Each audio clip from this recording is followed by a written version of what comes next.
Hopefully it's working. Just let myself get this set up now.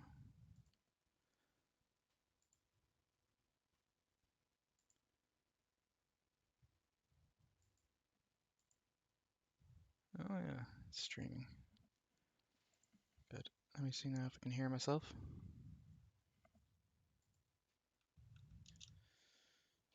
Hopefully it's working. Oh yeah, I can hear myself now. Just a minute now, I got started. Oh yeah, it's streaming. Good. Ah, shoot, it's using the wrong frigging title. Oh man, I thought I would picked it up.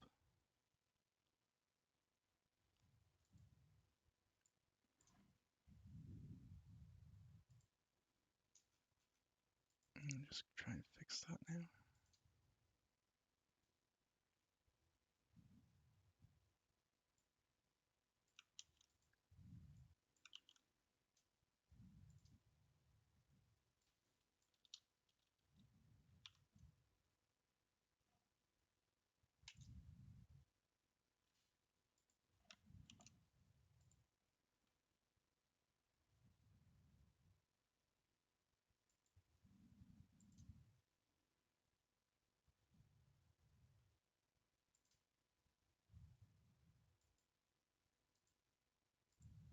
Let's see if it picked up the change.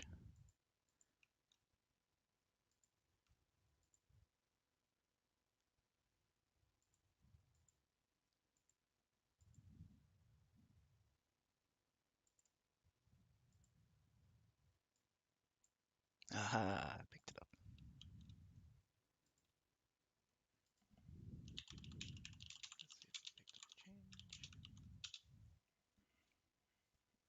Let's see if it picked up the change. Oh shit.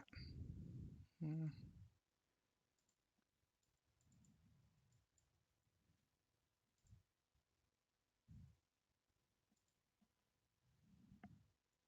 Aha, I picked it up. Yeah. Okay.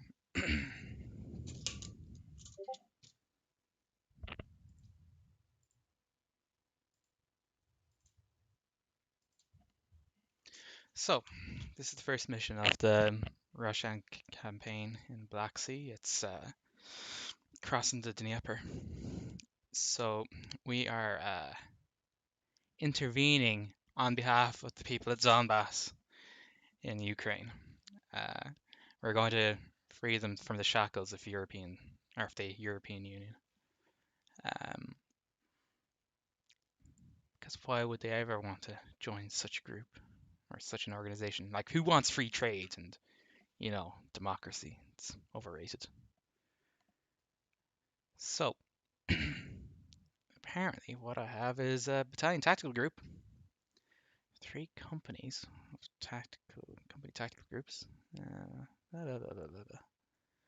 Yeah, that's all fine.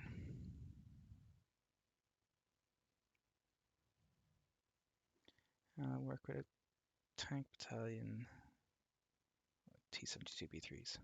Brilliant.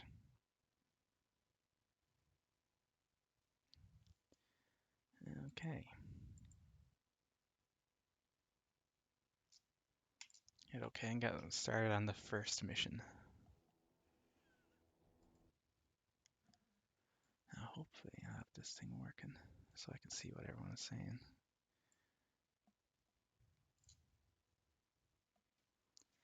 I just need to mute myself for a moment.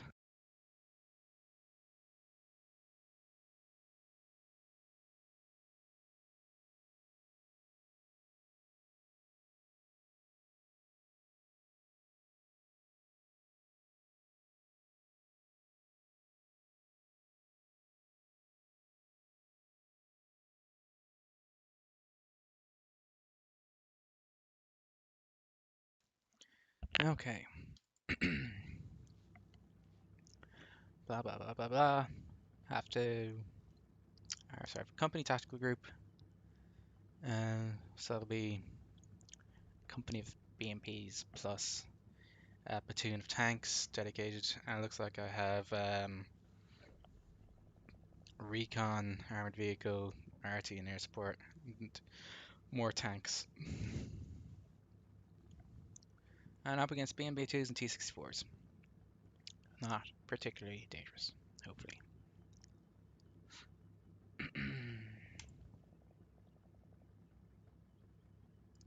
What did I say about the warning? Briefing.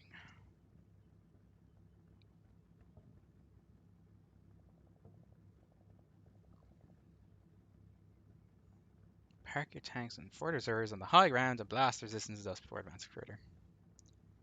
Easy peasy lemon squeezy.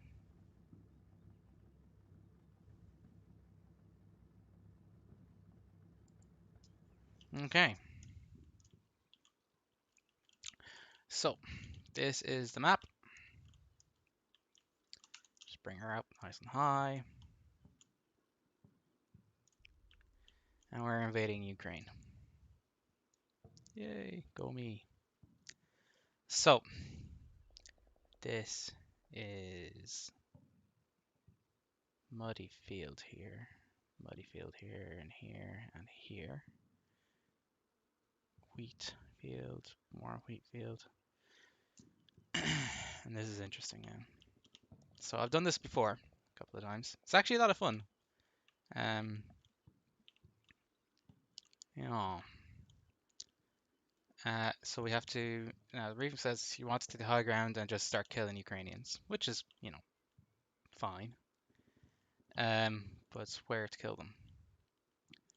So our objective zones are here at the back. So I have to cross all the way across here, and then we have this forested area here, this dairy farm over here, and this village area here.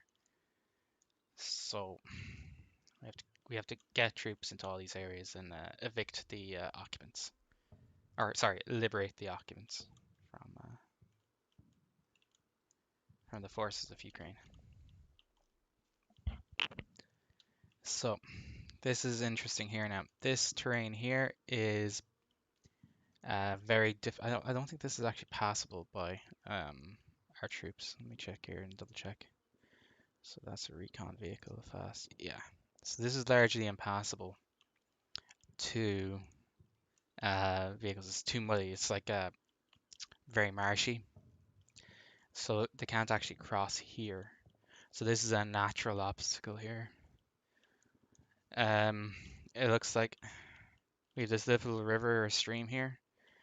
And this is fordable by my troops. Let me just double check, select another dude. Yeah, so these are all fordable here, and you can see here it's blocked. You have this little, the symbol goes red, so I think they call it a Ghostbuster. Well, no, it's not Ghostbuster actually, it's just a red cross. But there you go. So this is fordable here. A little bit of mud, so there's danger of getting bogged down here. The dark mud is more dangerous than the light grey mud. So if you have the dark mud here, that's a high chance of getting bogged or immobilized. So you have to cross here, and this is another natural obstacle here, and another natural obstacle here, and all across here is a natural obstacle as well. But I can cross here. So I can go hey diddle diddle straight up the middle, up here, which is fine, or I can go around the flank here. I might hey diddle this time. In the past, what I've done is I've moved stuff up here and just start blasting away, and that's pretty effective here. Because you have the high ground. Well, it's not as high as the opposite hill over here, but still pretty high. Yeah. So I might put my FOs up here actually, because that gives me good line of sight into the dairy farm, into this area, and over here. What I can do, what I think I'll do is I'll actually move my main elements up here and start coming down this way, because, well, it'll mix it up anyways. I can bring them up here. They'll sit on this right flank and start blazing away. That'll allow me to dominate this ridgeline here. Maximum firepower. Everything along here will be dominated. What I can do is I know I have a tank company, or is it a tank platoon? No, I have a tank platoon now, and I have a tank company coming. What I can do with the tank company, they'll be T-72B3s. I'll put them up here as flank guards, and then we'll have this area will be covered, and this area will be covered. There. And yeah, then I can push down, push down here, clear the dairy farm, then move up. That'll give me the option. Then I can decide whether I want to push up here or push across here. I'll probably push forward, and then once we've secured the high ground here, we'll just come around and just take the woods from behind. Take this objective in the rear area here, then by the rear. Um, yeah, I know from previous experience this area doesn't really have anything in it. I know that these woods here are occupied by infantry. Well, actually, all along here it's scattered infantry. So, yeah, just mixing up a little bit. And this is probably occupied. This is occupied here, and this is occupied here. I want to try to avoid getting bogged because that's a big problem. Like when I did this before, I actually lost a number of tanks to getting bogged. Like they were getting stuck in this thick mud here. They got bogged. I had a T90 bogged down here, which is a killer. Because I lost it then. It was immobilized actually, so I lost it for the campaign. Yeah, and then getting across here was another gosh darn nightmare. I had 2 or 3 BMPs get bogged, immobilized in here. So I lost a lot of vehicles. Like in terms of combat casualties, it was relatively low, but it really, but the mobility, what's it's not mobility, it's yeah, well they were mobility kills, yeah. We'll call them mobility kills, which means they're knocked out of the campaign. They're still combat effective, but they couldn't move, which was very annoying, very disappointing. So what I'll do is I'm just going to go up here, bring these boys, move them up here, and then just push through. That's what I'll do. Why did you stay? Aren't you the platoon commander? So you stay here. So we'll just push up here, get the lads online, and just start blapping away. Point him up here. So T90AM is actually a pretty solid vehicle. In terms of MBT, it's top tier Russian vehicle. I can't remember if these ones don't do these ones have APS? Can't remember. No, tell me if there's APS on it actually. So this doesn't have APS. This is ERA blocks, explosive reactive armor. It doesn't have active protection. So active protection is where if you have a missile coming in or a projectile coming in, a rocket is fired at it, which intercepts the incoming projectile and either deflects or destroys it, causes it to early detonate. These are ERA blocks. These are explosive reactive armor. What they do, they're like little bombs, and what they do is they fire. They explode at the incoming projectile, and hopefully deflect the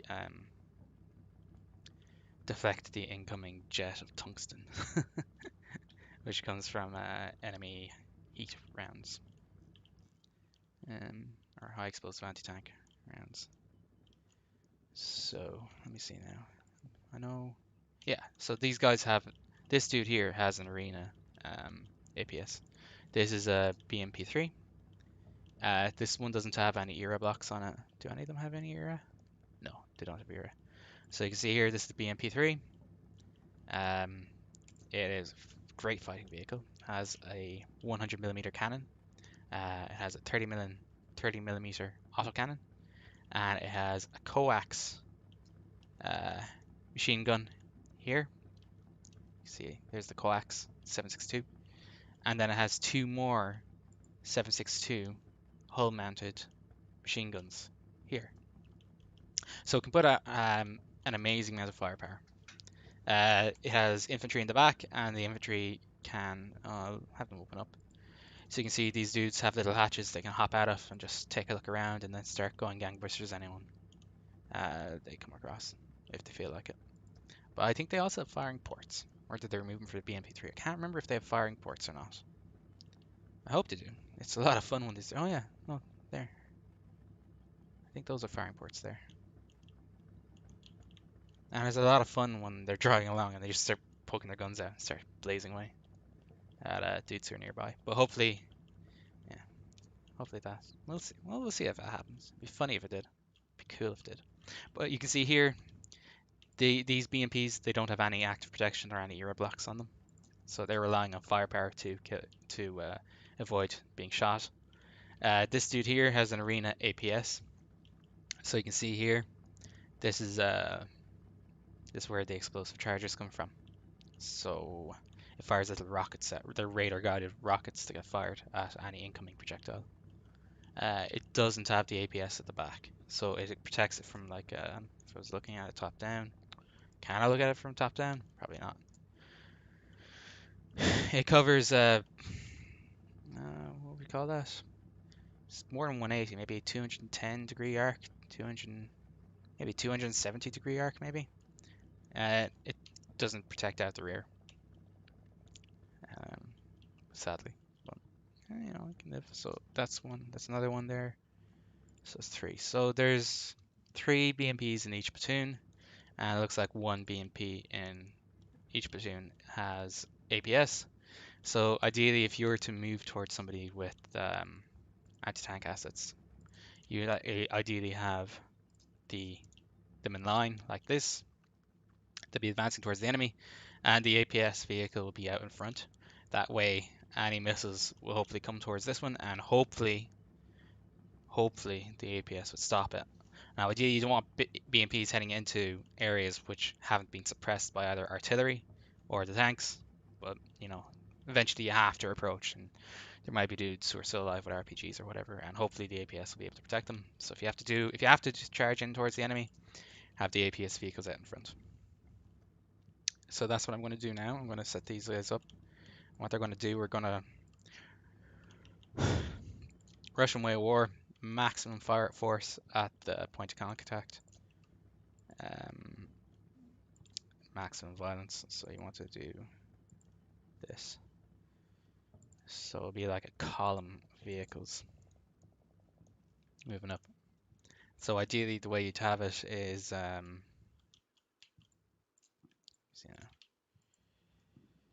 company attack. All the way the Russians work. It's like you have a formation like this. Make them a little bit nicer. And move the entire formation over here.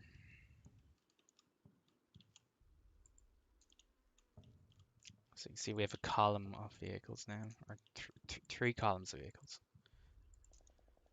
And what you do then is you'd have each tank could be followed by the BMPs. So the BMPs would be out, the tanks would be out in front, followed by the BMPs, and they'd be in column formation, and they'd be coming at you like this. The tanks coming at you, with the tanks out front and the BMPs following behind. I'll move these guys over so you can better see it. So that's the back dude. So the back dude is here. Yeah. So you can see you'd have a formation of armored vehicles coming at you like that, with the tanks out front and the BMPs following behind in a line or a column. Sorry, a column formation. These are the Recon vehicles. And what's interesting about these Recon vehicles is they have a little radar dish here. So these guys use ground radar to find the enemy. See here? Yeah, it's a radar here. So they have ground radar. So the ground radar will detect enemy regardless of, say, smoke or other conditions, nighttime. It wouldn't be affected by rain. It wouldn't be affected by weather as such at all. It wouldn't be affected by smoke or anything like that. So if you had multispectral smoke that blocked um, thermal imagers, the radar will actually see through that. Now, it's less effective when you're in wooded areas. So if you had, say, an armored vehicle that was hidden behind the tree line here, or in the tree line, the ground radar may not necessarily detect it, whereas a thermal imager would. So it's an interesting flavor object, anyways. It's an interesting flavor. And these are armed with autocannons, and I'm sure it has a coax. Yeah, there's the coax, which would be 7.62 again. They're lightly armed. They have multispectral smoke generators, so they just pop out like little smoke grenades. Um, yeah. Interestingly enough, Russian smoke is offensive in nature rather than defensive. So if you have a NATO vehicle, typically, and it pops smoke, typically what would happen is that smoke be popped out explosively in a 360 pattern uh, in the immediate vicinity of the vehicle, which would block it from thermal imagers and visual, normal visual, you know, using your eyes, you wouldn't be able to see it. Whereas Russian smoke is offensive in nature. So if you look at here, it's smoke launchers. They're all oriented in the front. So when they fire, it gets thrown out in front here of the vehicle. So what that means is that they pop their smoke towards the enemy to obscure the line of sight, and then they rush up, shooting, which is actually kind of interesting. It's a different way of looking at it. The Russians wanted this when the Russians wanted to fight a war, they wanted to fight it as far away from possible from their lands as possible. So all their doctrine was offensive in nature. It was always just attack, attack, attack, attack, attack. Um, because they've experienced war, modern war on their own territory, and they did not enjoy the experience. So they decided in the post war World War II era that if they had to fight a war, they'd rather be attacking the enemy. So their doctrine was preemptive in nature. So it was always about attack, attack, attack. Push, push, push, as somebody else said. So what we want to do here is we're not going to do a column attack up here. What we're going to do is there's no point because it's too narrow and I kind of know it's fine. So what we'll do is we'll just push these guys up this hill fast as we can until we get here. Then we turn and then we push forward here. And we're going to get to hold down positions and just hopefully just start grinding away at their defenses. So that's where I'll push the armor up here.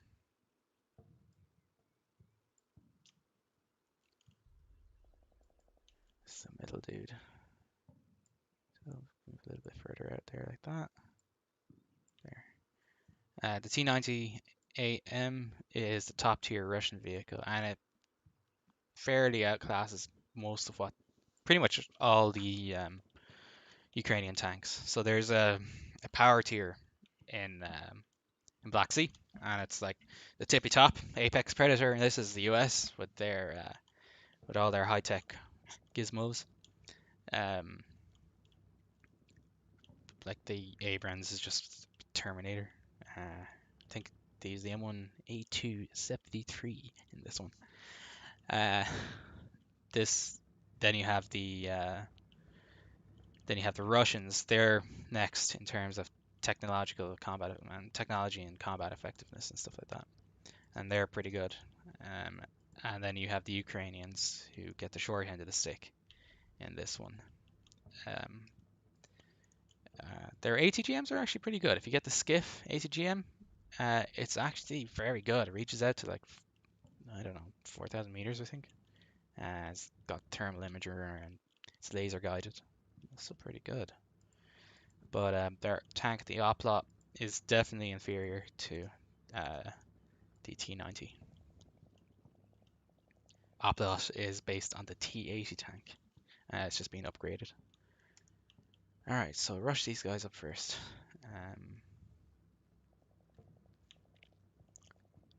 I'll keep the recon. I know I have the recon for a reason, but I'll keep the recon in reserve because they've only got puny little guns. Little autocannons. I like them, but I don't want to get them all killed because they're a bit too squishy. So let the tanks rush up and do stuff. Actually, I'll have them be beside or behind the tanks. So I'll get the BMPs further back. That's what I'll do. These guys will be here, and these guys will be up front.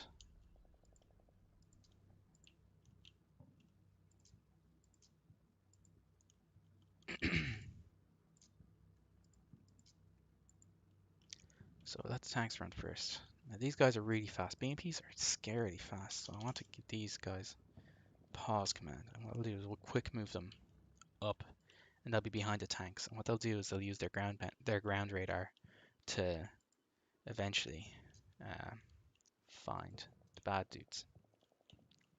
Now I have to go and I have to correct this guy's one of these guys' movement because he's a bit out of sync. There he is.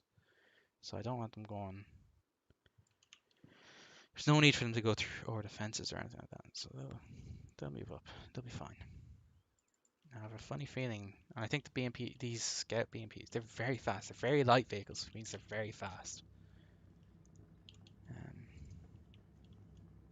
So I'll let them push up, and what we'll do then is I'll wait.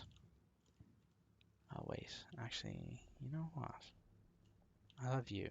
You'll be fine. You have the four control air observer, yeah, air controller, and the FO.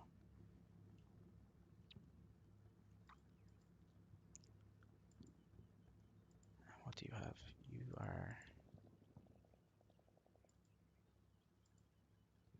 You're the mortar battery HQ.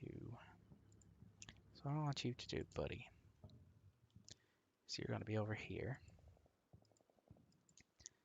What you're going to do is you're going to run all the way up here. And you're going to let the FO out. And the FO is going to run over here, start finding stuff to bomb. And the air controller is going to go and chill there. He's going to be nice. Yeah, and so they can start getting spots out here, hopefully in time for the tank company to show up. Yeah. So, preparatory barrage.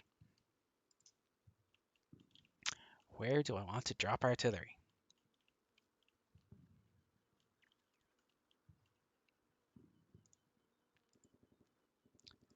So,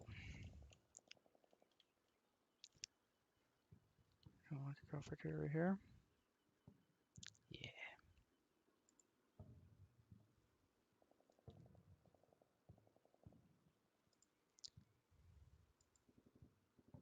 So medium, general. And may as well start dropping it immediately. Next up, these boys. I just want to drop you here. So 3 guns, medium barrage, medium intensity, or medium duration, sorry. Next up, back. Oh, look at that. Look at all these vehicles I got. Oh, yeah. Lovely. So you're going to go here, go there, and you're going to come in straight away. And then you're going to come in. You're going to come in. We're going to blanket this entire rear area. Heavy, immediate, confirm. Area target. May as well blanket this entire area. Sure. Oh.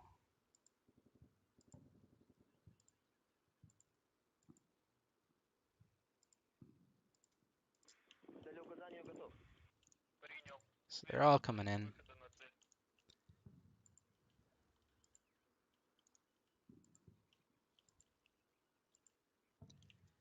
We need to identify and kill stuff.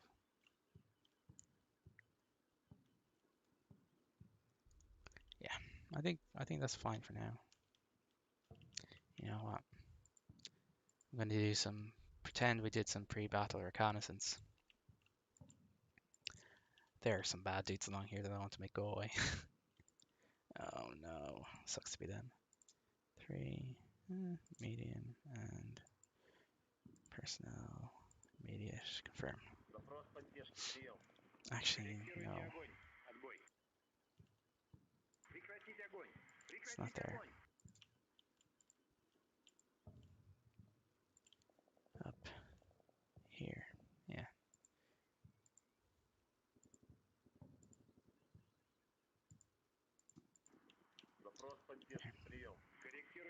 That should be fine.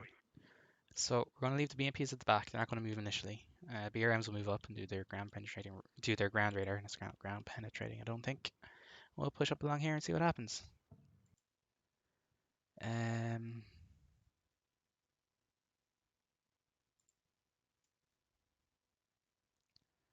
Let me see. I think that's enough for now. So we'll just hit enter and see what happens. Make this widescreen or wide camera. So nothing much interesting is going to happen in this one. Oh yeah. So here we go. All my boys are coming in. So I have my mortars landing here. My artillery, heavy artillery is coming in here. More heavy artillery here. Oh, so their air defenses are in existence. That's fine. So that's an igloo team there. Here my helicopters rolling in.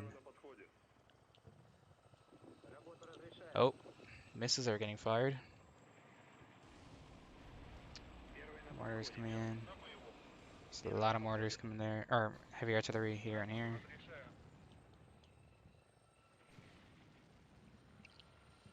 Okay. Don't think I lost something. Delays. Yeah, all my helicopters are fine. These boys are spotting stuff, so they're actually finding stuff to shoot at, which is good. The tanks are moving. BRMs are moving. Tanks are almost in position. So time to start moving these BMPs further up. Get them to catch up with the boys in front. So we'll have this platoon move up here. They're going full speed. Give these dudes a 15-second timer. And then they'll follow the other platoon. But we don't want them going too far ahead, so we'll just push up there. And these guys wait 30 seconds. And then they fast move over and up. Follow just a little bit further. And then I think that should be fine. Who's you? You're the mortar battery HQ. So you can push up there like that. Yeah, there's no Emor, so he's still in contact with the these guys are still in contact with the company commander, so that's fine. They're all in radio contact, so the company commander doesn't actually need to be on top of it. They're all in direct contact with each other due to having radios. This scout team doesn't have radios, it looks like. Or no, they do. They do. Yeah. So, yeah, that's I don't need to make any new changes because nothing unexpected happened. So just let it go.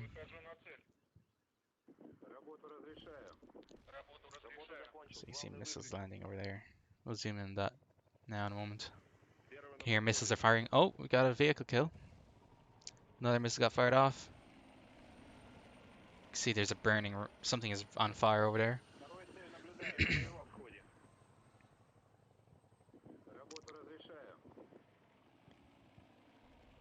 Oh, shoot. Oh, no. Bollocks. Rip T90.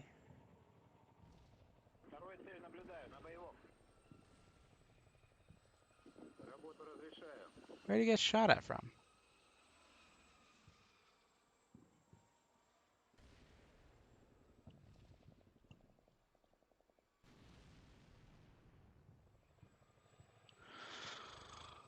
Top tier Russian equipment in my ass. Alright, first off. So they were hunting forward. He was hunting forward.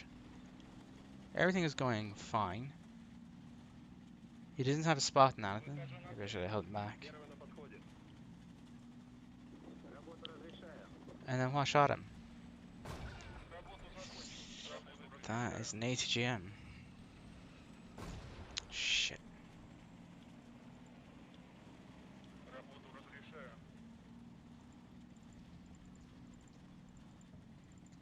There it is. Flip.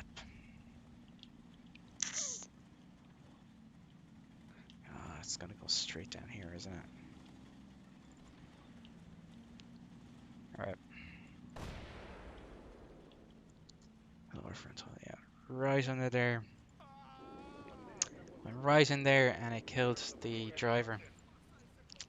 Went right underneath the vehicle. Shoot.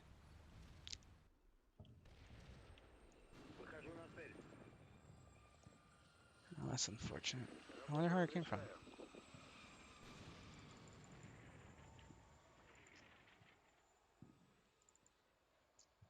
That's interesting because he didn't actually get. Oh. Where'd that? Oh, that's one of mine. That's one of the helicopters.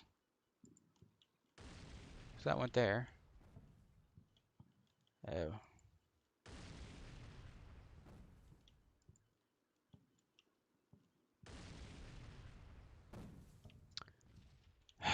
If that missile, I bet you came from here, didn't it? It came from whatever that helicopter shooting at. There's a vehicle back here, a BMP, and it fired off a missile at these boys that are up here. And I hit him. Shoot. Oh, that's. Oh, yeah, there he is. There he is. He got his kill. He's reversing away now. Flip. Oh, I should have done a little. I should have been a little better. Oh well. Sucks to be them. Now, he's out in the open.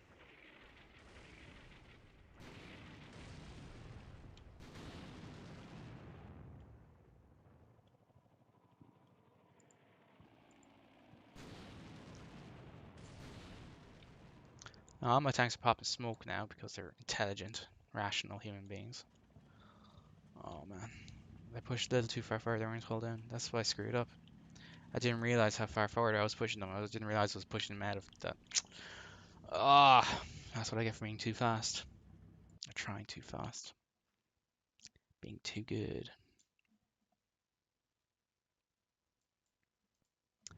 So. Okay. So we have partial contacts in there. They're getting smacked with artillery, which is fine. And good. Artillery's coming in. Oh, I can't believe I lost the tanks. Where are they though? I'm hoping that this dude's popping a smoke. There's something over here. You see, what happens is he's twisted around to point in the direction the fire is coming from. If you watch here, so his laser warning receiver goes off. The turret and he starts reversing away from wherever the thing came from, and he pops smoke. And you can see what I mean about. See how he fired smoke out that direction. It's offensive smoke. Pushes it out in front, not in a 360 arc. Pushes about a 50 to 100 meters in front of him. It's shorter range than these guys. They're more interested in threats that are coming from the front. Artillery is coming down here. It's not really damaged too many buildings, but that's fine. Artillery's coming down here. It's fine.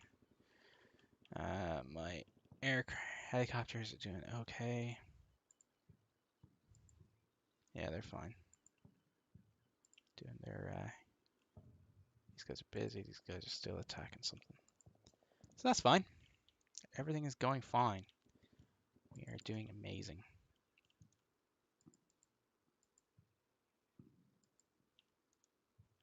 All right.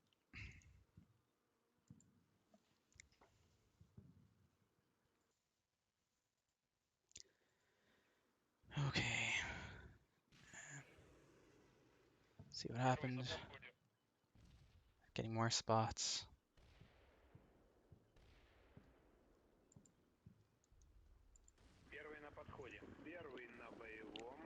Who sees him? Oh, the controllers.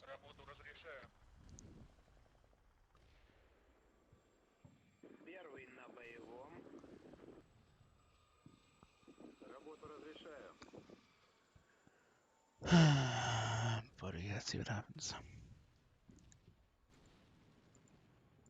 He might be calling in there. Oh yeah. Well, missiles are coming in. Not wildly accurate though. But then again, they don't need to be wildly accurate.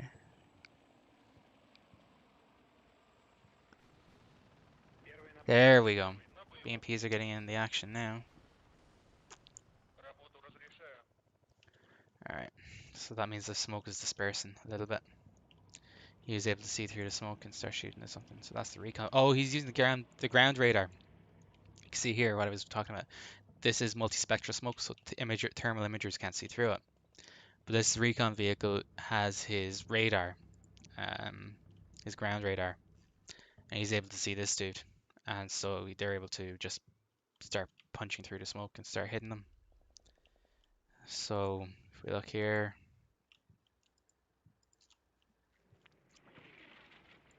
you see it. Can't see through the smoke, but he sees the dude, so he's firing some. He's using his autogun and firing some probably APFS. Is it APFS? Yeah. He started off with 200 rounds. He fires 15 APFS rounds. Uh, AFPS. Or, yeah, APFS DS. So armor piercing, fin discarding.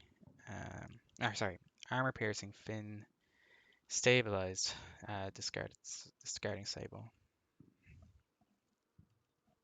APFS DS. Now, who sees you?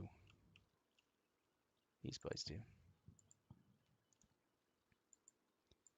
How's my air control team doing? Oh, there's nothing really else happening here.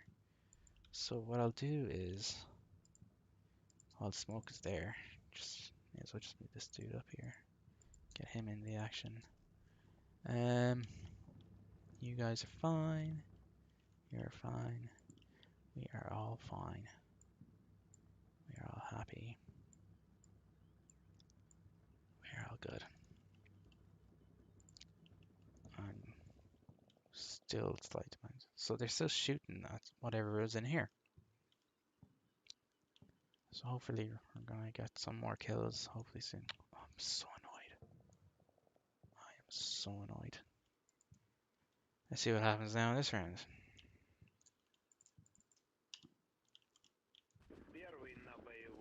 If you have any questions, don't be afraid to ask.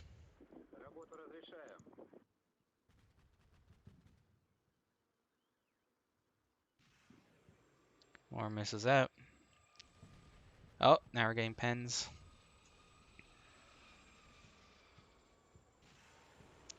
More missiles being fired by my helicopters.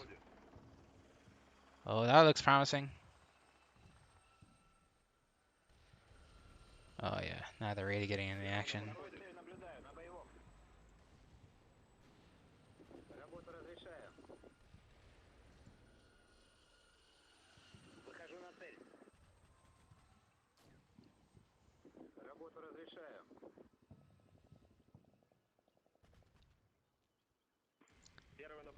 Alright. It's only if that thing is still alive, it means they're only able to see something, a portion of the vehicle in there, so they're whacking it as much as they can in hope of getting a kill. So we'll see what happens. Oh, there we go. We got a kill here as well. go team red.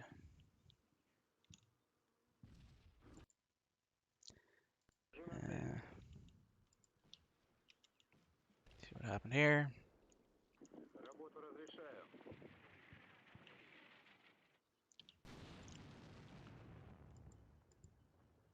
Yeah, there's a big explosion here. Oh yeah. Whatever was there, it died. You hear the roaring wreck. You, what was happening with you? So the tank shells are missing, looks like.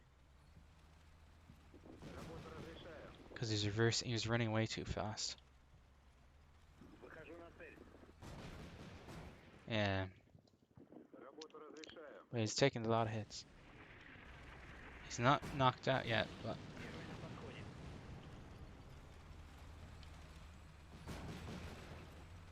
Okay, so they're still shooting at him anyways. You can see here, the BMPs have fired off some smoke. So this dude is alive.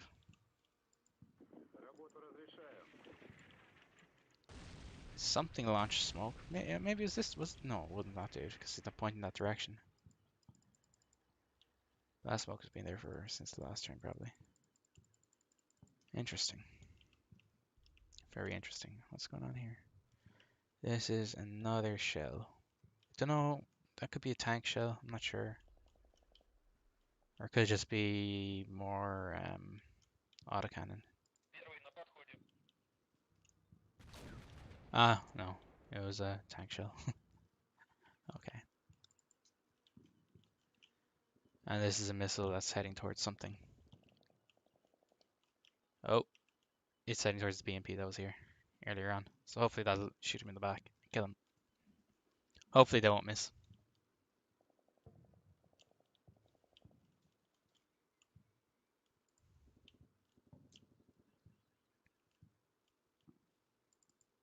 So,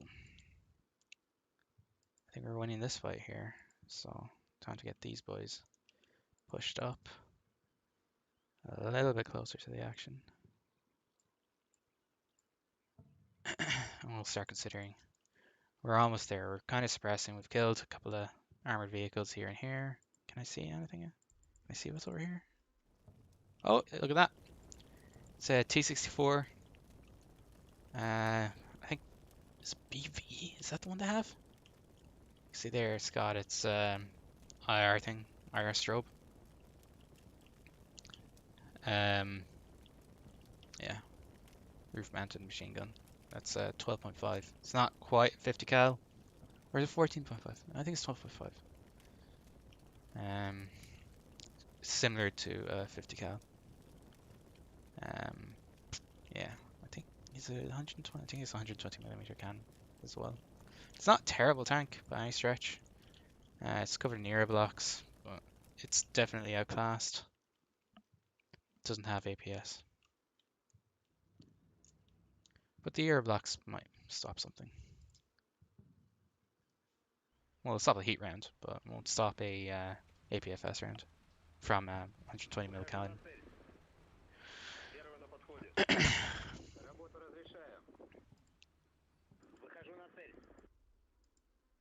Alright. Something got a spot. There's my 4 controllers. Oh, yeah, there we go. Got a catastrophic kill there. Oh, something else is pop smoke maybe, or is it burning?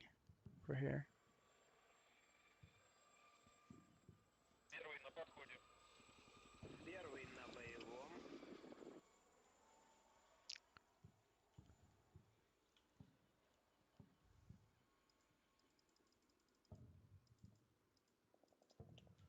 What happened here?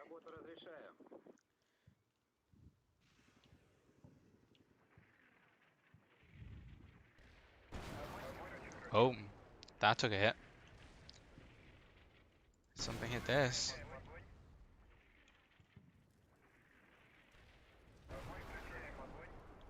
Yeah.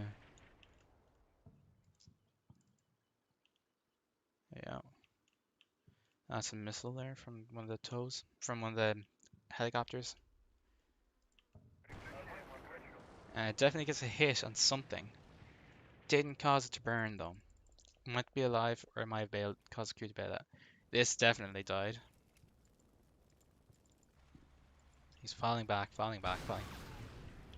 That's a big explosion. Now it didn't cause the ammo rack to cook off, otherwise there'd be a big depression around it. But it's 100% knocked out, and it doesn't look like the crew bailed out.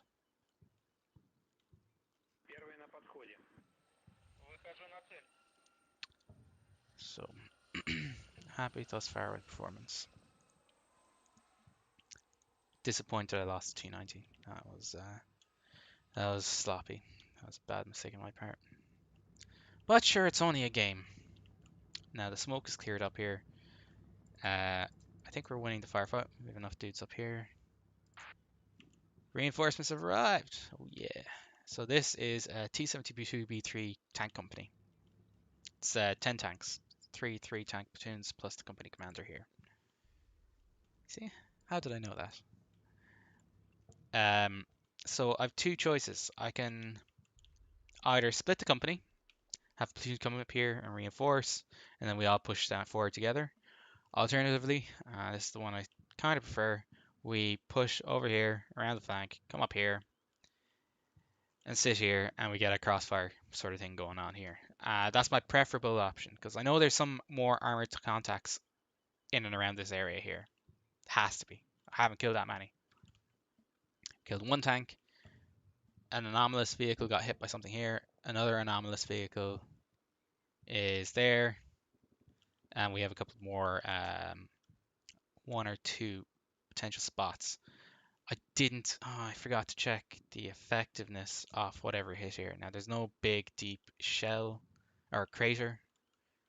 These look like regular artillery ones. This partial contact is still here. So, I have to assume this BMP here and this BMP here are still alive. This BMP is not alive. He's dead now. Good riddance to him. So, yeah. I think my preferred option is to just push the full tank company up here and start raining fire down. So that's what I will do. Now the game seems to want to think, whoever designed the scenario seems to want to think that I might want to push this tank company up here, this tank platoon up here. That is what I will not do.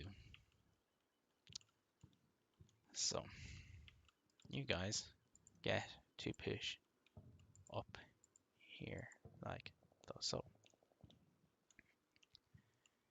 And then you guys get to follow and do the same. And you're going to come out here. You're not really seeing much of anything anymore. How are we doing? Alright, so the artillery barrages are completed now. This is not firing. So what I want you to do, it's a 5-minute call-in time. Should be fine.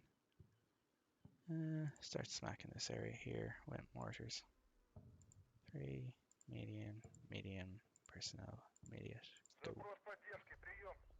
That's fine. And then you guys get to play catch up.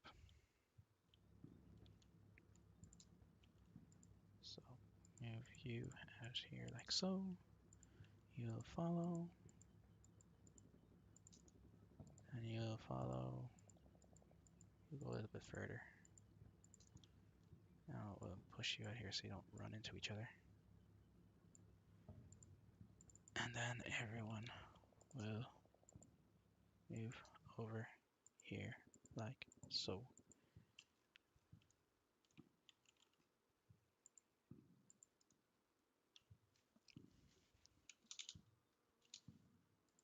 Like so. It doesn't need to be perfect, it just needs to be good enough.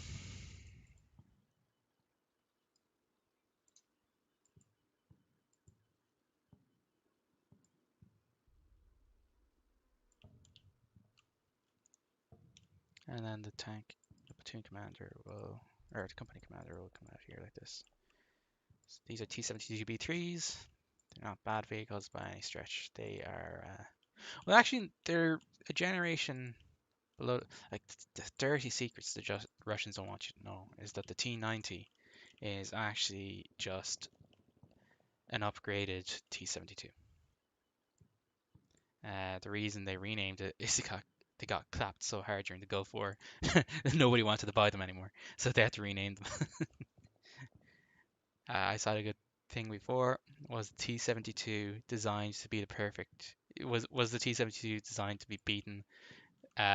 Designed to be the perfect prey for the Abrams, or did it just happen to fill that role perfectly? Which is kind of funny, kind of cheeky as well.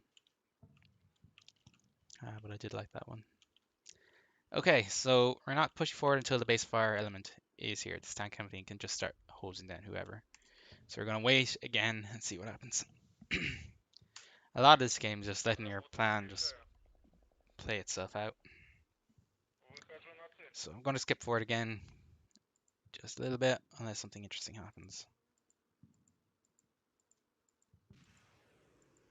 Another missile got fired off, but nothing interesting happened. Nothing obviously interesting happened.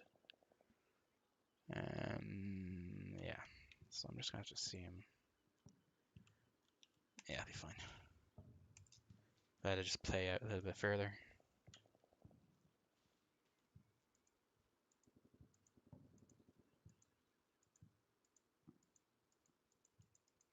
Nothing interesting again. Do a spot. We have restored the spot on this tank.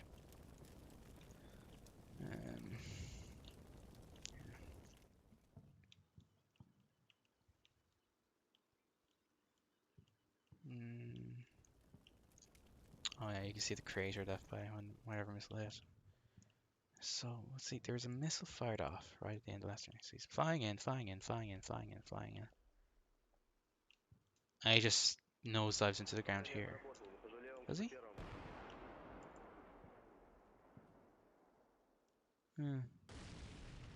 Could be it lost the spot on whatever it was firing at. And then whatever. I don't know. We'll see.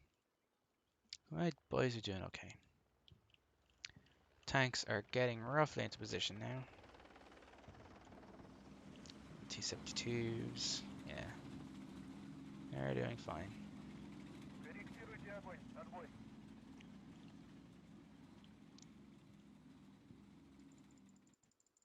And they're in position now.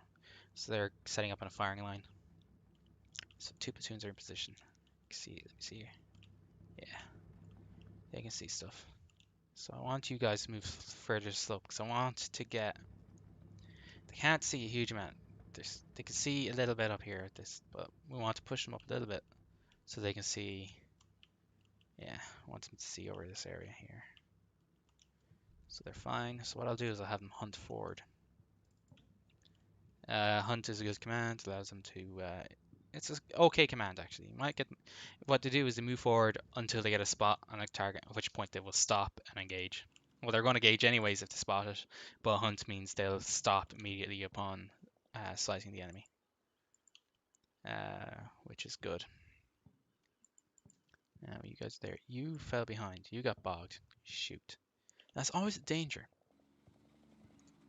There's a random chance that a vehicle will get bogged by whatever on something, which is kind of annoying, kind of interesting, but can be unfortunate. Whatever happens, I'm gonna push. Oh, for God's sake, come on! This game can be finicky sometimes with its controls. This is the game is a good game, but it can be off finicky. There we go. Do it like that, and yeah.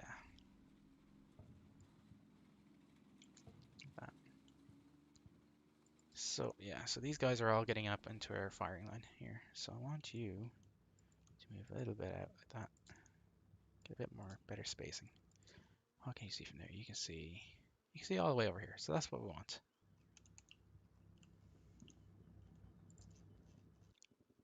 And you can see over there. You guys can see, yeah. And from this position, what can you see?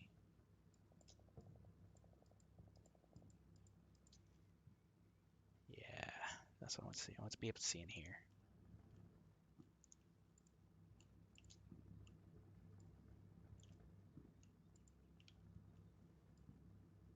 Hunt is the slowest command. It's also they move very slowly, very cautiously. Well, slow in relation to vehicles. For dudes who are marching, they march very slowly, very cautiously, tiptoeing almost.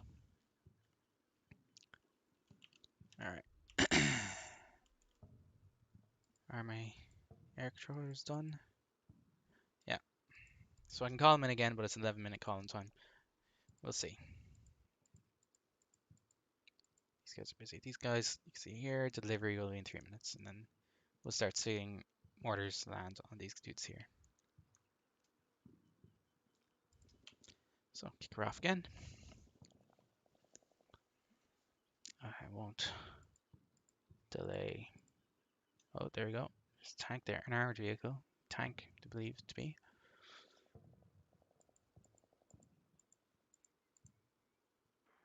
Somebody thinks it's a tank anyways.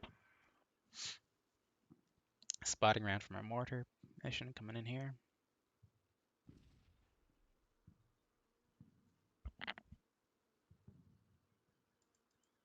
Nothing else really of note happened. We just got so this means they see something, but they're not sure. Oh, it's a burning vehicle. Okay, that's the tank. That's an armored vehicle we killed earlier on. I thought it was the dude that was over here that a missile was fired at, but didn't hit. Or may have not, may have hit, but nothing happened. So you can see this is a spotting round. So the forward observer is calling and spotting he's calling in mortars. So they're just gonna march the mortars up here. Or sorry, over it's here they're calling it. So it's not far off actually. So he's round land here, so he's gonna call in, bring closer and closer until he hits where he wants to hit. Then he'll say, okay, drop there. And the mortars will whack it and kill whoever's there, if there's anyone there.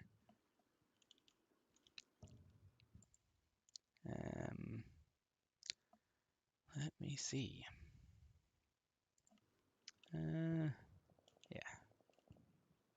go. Won't change my orders yet. The tank company is still moving up. Don't tell me you're immobilized. No, he's just bogged. He's just heavily bogged.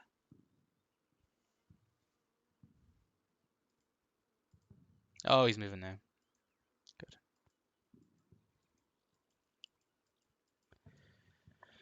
Okay, so another spotting round came in, did it? Well, that's not an improvement.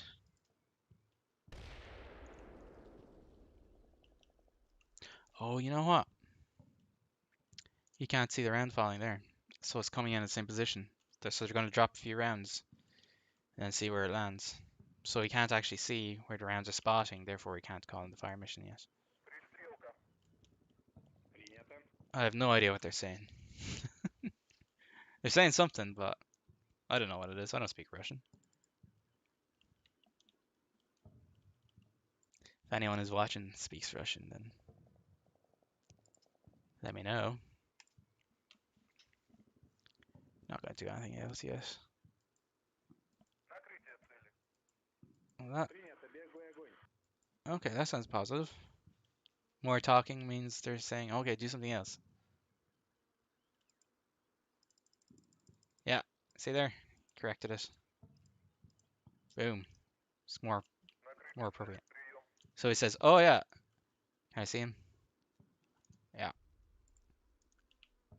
Yeah. Yeah, there's the FO there. So he says, oh yeah. Your rounds are getting closer. So he said something else, said something different. So they're getting all happy. They're all chatting to each other a lot louder. A lot more words being spoken. So I'm going to say that's positive. So these guys are here now. They're a little bit back, so I'm going to push them forward. Get them on a proper firing line with their other two platoons. The company commander can stay in the back. So he can move up here. You can push out here. And you can push out here. And then you can move slowly up here. And we'll see what happens. So once they're on firing line, hopefully we'll start getting more spots. Maybe it won't. Maybe we'll just have to go in blind. We'll see.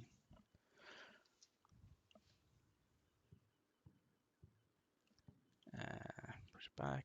Yeah, See the mortars are landing over there. Yeah, that's the fire mission now is coming in. Yeah.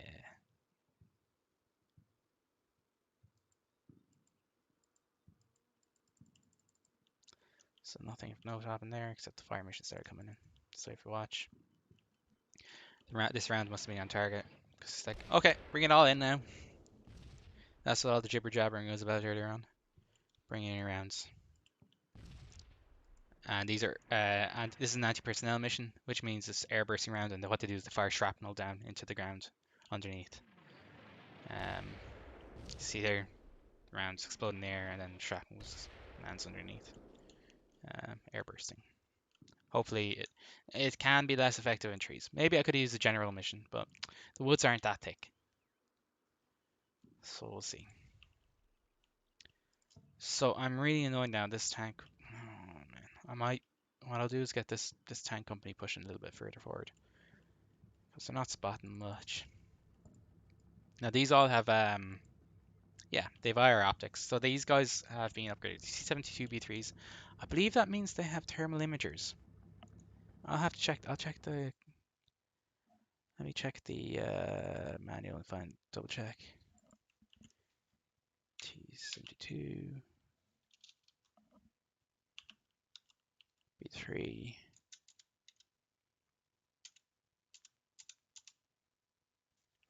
Da da da da da da. T-72B3 is equipped with a new fire control system and ballistic computer to increase its ability to rapidly and accurately engage target, and use Cessna U gunner sight with thermal imager gives the tank increased ability to spot targets at night in poor conditions. Digital communications are also included. Oh, it doesn't say anything about a commander's CITV.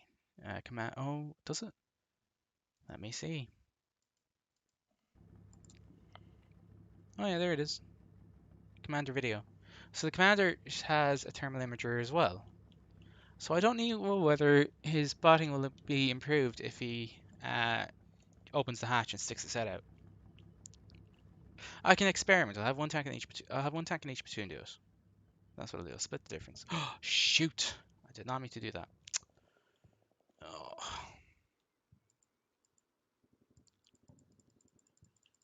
Oh well. Alright. Open up. Open up.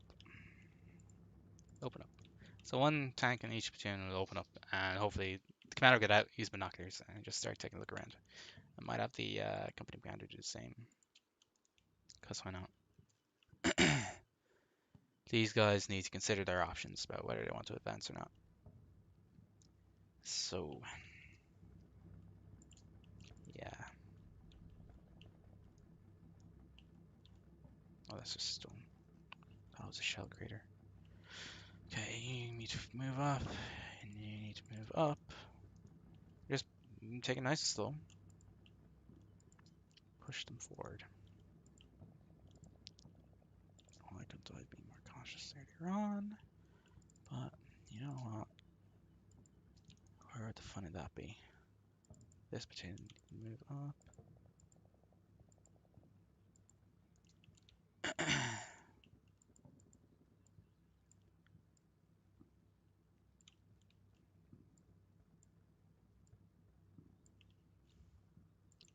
Just give them a bit more spacing. And also not as harsh, not the same like harsh turns. Still be a bit more spaced out. Okay, that's.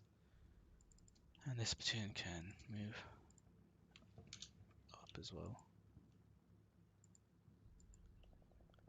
Catch up with the rest of the boys.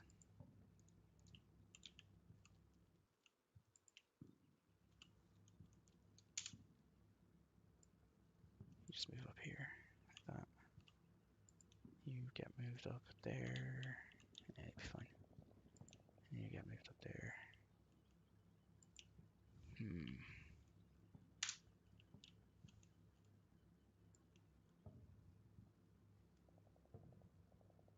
Yeah. So that'll do that. So they're all moving now again.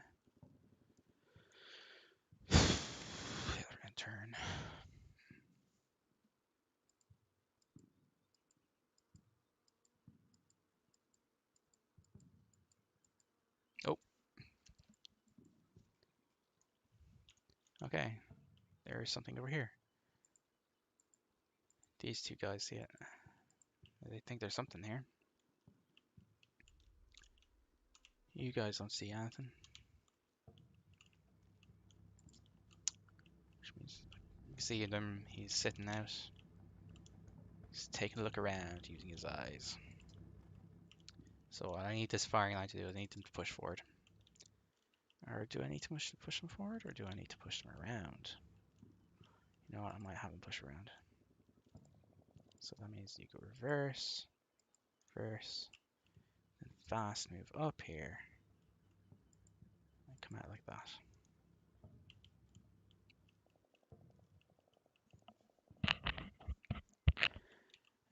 You guys are fine. Gonna have the BMPs move up. And the Recon variants move up as well, sure, why not?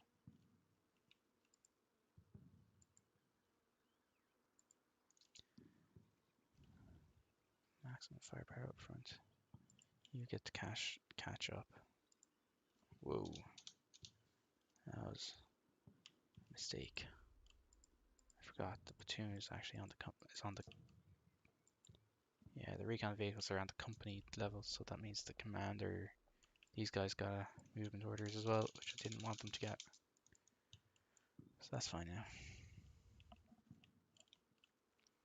now. Okay, off you go.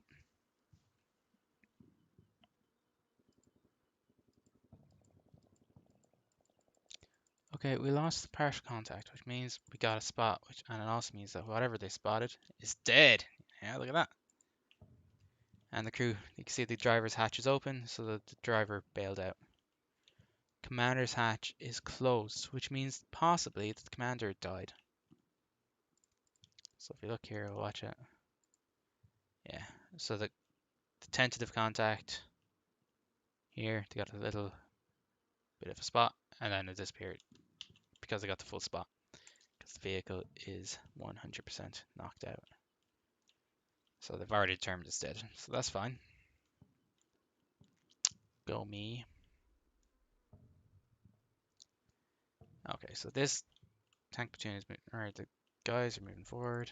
Nice and slow, taking it easy. That means what do you do?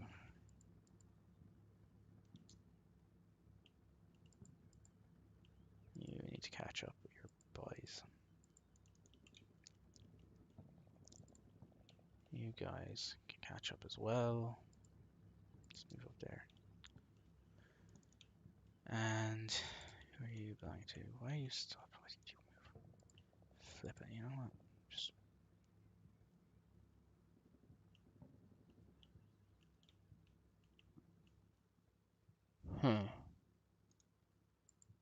Oh, that's the mortar battery HQ. So he can stay there. He's fine. Yeah. These guys can move up, and then these guys can fall in behind.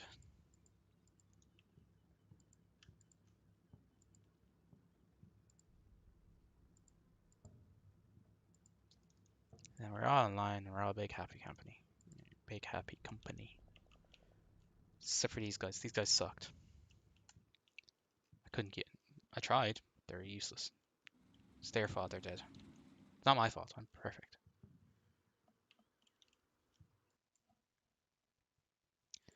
Alright. Oh, hello, viewer. Don't be afraid. Like, share, and subscribe, buddy.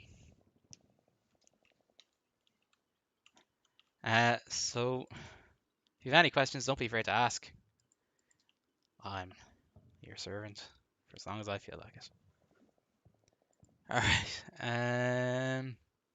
Yeah. So, I'm gonna continue pushing. See what happens. Is anything happening? Fuck. What happened?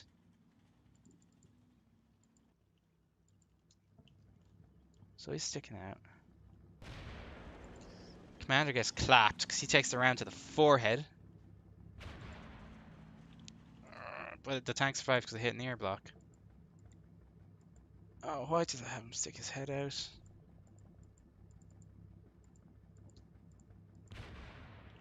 Oh shoot, I didn't even see that round come in. Alright, so he's sticking his head out.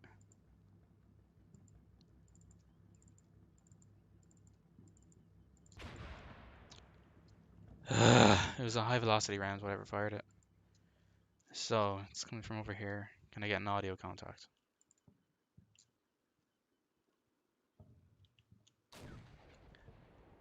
There's a tank active in here. Great. Your man skylined, and the tank commander got clapped. Rip him. Okay, that's fine. Could be worse. At least the gunner's still alive, so I can fight back. No subsystem damage. The era block did its business. Did the job. Must yeah. So where did it hit? Yeah. Just hit the commander. Hit the TC in the forehead. He stopped around. He stopped the shell with his head. Good for him. So that means I have to orient my dudes over here to engage whatever was that engaged him. And you know what? Yeah, that's not exactly ideal, but sure. Such is life. You get to halt, start fighting back. You guys get to stop turning out. And you get to stop turning out as well. You turned out. No, everyone's fine and dandy. Okay, so maybe I was a little too rushed. So let's try this. You get to move just up there to get out of the way of the boys that are maneuvering. I can find if a tank commander dies. Well, because there's only 3 crew members, it does severely affect their ability to spot, which is kind of disappointing. But such is life. Okay, so you need to catch up with your boss man. He's over here. And what I want you to do is I want you to hunt here. And you can hunt a little bit further forward here. Actually, you know what? I'll put you hold down. And yeah, you'll be able to see down there. Hopefully it starts spotting stuff. And same for you, actually.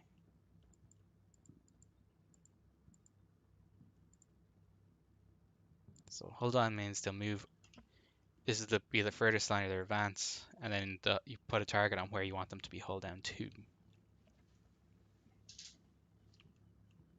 That way they'll move until only their turret is exposed. This is what I should have done originally, but I didn't because I'm, you know, just pure hubris. But there you go, live and learn. Actually, you know what? I'll just have you reverse, and I'll have you come up behind the boys. There. I'll let this play out now. Now, should I call in air support? Maybe. Um, let's see. I'll call in artillery actually. Air support can be dicey. Air support might end up killing something they shouldn't kill. Oh, they can't see anything there anyways. Shoot. How about air? Oh, the air can be called in anywhere.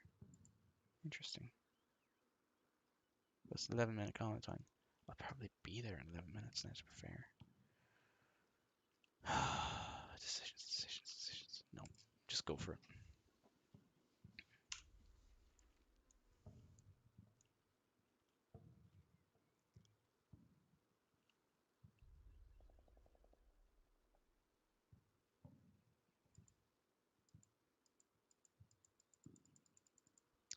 Nope. Well, let's see what happens. The tank's moving up now. I can start putting shells in here, but there mightn't be.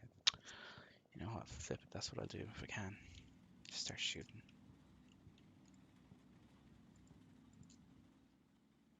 No, I can't actually see in there. They're just in the hull down. They're just out of view from things. So you could only see the tank commander, so you fired at the tank commander. Kill him. Have to have him push forward. Have to have him hunt forward. So then what to do is we'll just push everyone forward here, and then they'll start engaging whatever they see. Hopefully, a little bit of luck. Kind of annoyed by that, but okay. I'll leave you guys there to spot, get more spots, give you a few more, another turn or two. The longer they spend spotting, the more likely it is to spot something.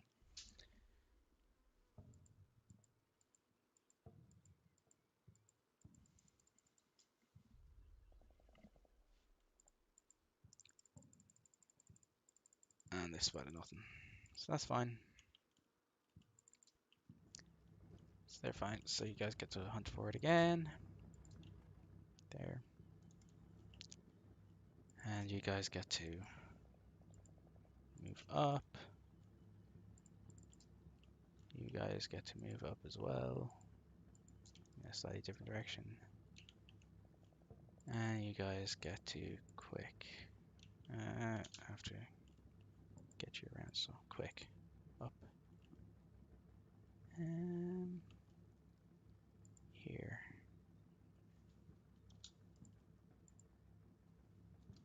This is the middle one, so over here. Yeah. Yeah.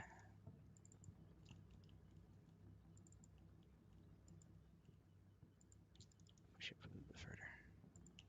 You don't need to be as far forward, so just pull your order back just a little bit.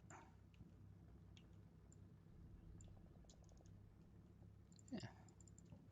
And you guys get to... no, you guys can stay still for now.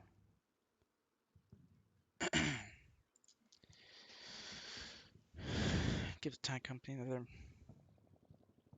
Oh, shoot.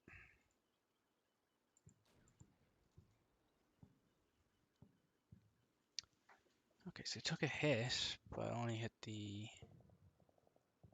Didn't cause any damage. So it's not penning, which is good. But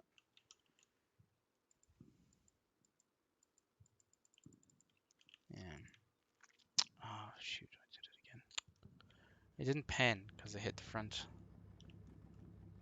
So, whatever it was. And it didn't cause any subsystem damage. You just pop smoke. So I think... So these boys... I need to push this tank company forward. It's the only thing for it. Mass wins fights.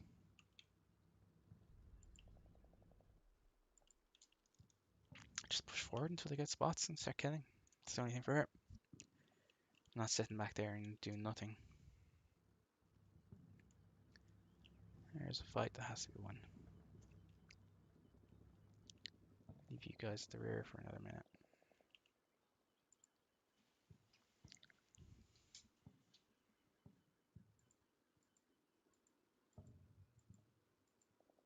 Oh, yeah. Now we're getting a partial spot. Something took a hit, but it didn't penetrate, it looks like. But they know it's there now.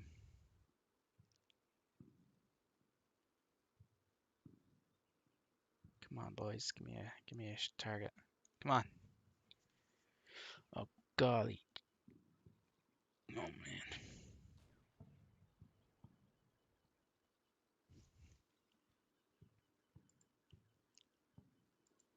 Interesting. He's not really causing damage.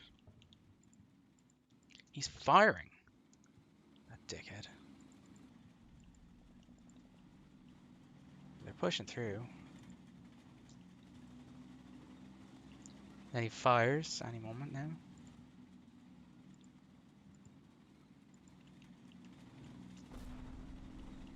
But he's not actually causing damage. He's hit the frontal armor is stopping.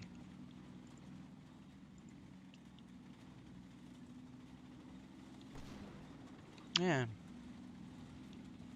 The frontal armor is doing its job. Stopping the thing from getting any pens. So these guys should get a spot now, hope shortly, I hope. This because the commander is dead, or the tank's spotting abilities are pretty poor because the gunner only has like a telescopic sight. It's very small, whereas the commander has more, would have more awareness of what's going on around him. Um, so that's what's going on here. So they don't need to push all the way up here. They can push over here. You can push over here, and then hopefully we'll start getting spots with them.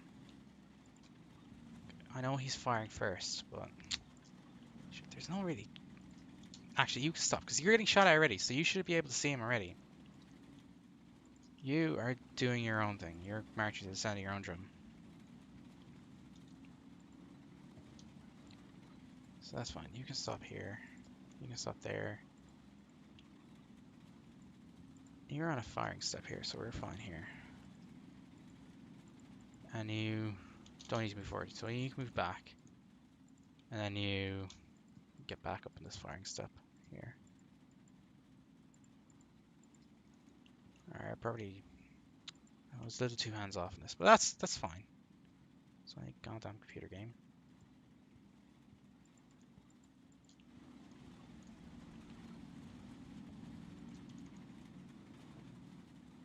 Where are you going? You're going there, so you don't need to go as far forward as you were. You don't need to go to there. Yeah, I think I'm happy now with this. So hopefully they'll get the spot here and kill him eventually. The game sound, or Storm Commando, is it the game sound or is it my voice? I can correct the problem I had last night was that the game sound was too loud for the stream. Like the game sound was overwhelming my voice, so I was very quiet and unintelligible, and I probably overcorrected it a little bit. So I'm gonna increase the volume. I want you to tell me if that's better or worse. I think there's a 30-second delay as well between between what I say and what you hear and see. Um, so yeah. Sorry if I missed your. When did you toggle timestamps? 8:55. Yeah. Sorry, it took me 2 minutes to notice he said that. All right. So I'll play it again. Keep going. The tanks were actually bounding in a way. It's just that they had to move to a position where they could see stuff. Um,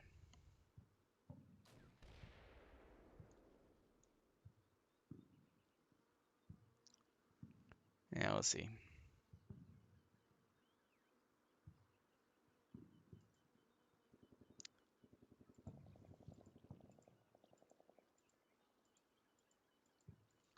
The air blocks are working. He's not able to get a pen. He's not causing catastrophic casualties on my boys either. So tanks are moving forward. They got terrible spotting ability, which is a problem.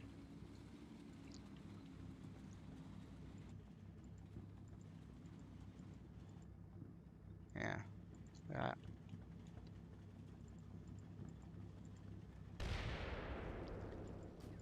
Yeah, he's able to hit them in the tracks or whatever, cause damage, but he's not able to pen, which is fine. Now look, the smoke is down here, so it's not actually going to do anything. It's obscure anything. So he needs to. They'll get the spot. What I can do is like start drowning it with fire. That might be my best bet actually.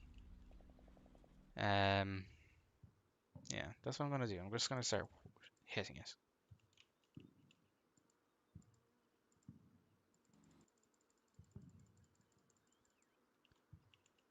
That's what I'm gonna do. You stand and fight. So there's a tank in there, so everyone needs to start firing. There, our company's targeted. You can't see anything, goddamn. You can't see through your own smoke. Yeah, you guys see something.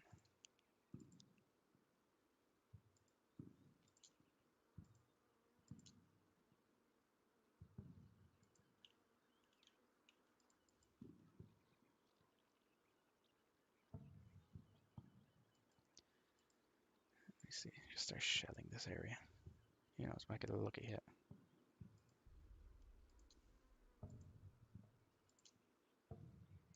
Alright, those guys can't see anything there from their firing step. No one's have line of sight into their area. But hopefully some good will come out of it. Hopefully some of them will get a spot. Next up, like, may as well just start pushing forward again.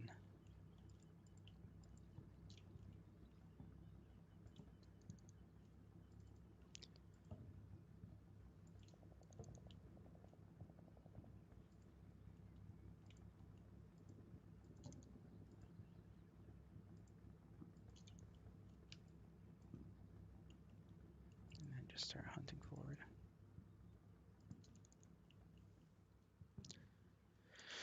So the idea is we're just going to go on a line, get on a firing line, and just push forward. Hopefully kill me some bad dudes. These guys can act as base of fire element. Well, I don't know. Do they want to act as base of fire element? The Recon, they only got water cannons. We shall see.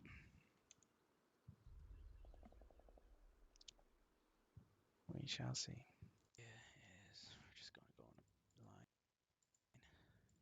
Okay, I was just listening to myself there. I'm able to hear myself, so it's the game audio that's the issue, I think. Okay. Let's start pushing forward again.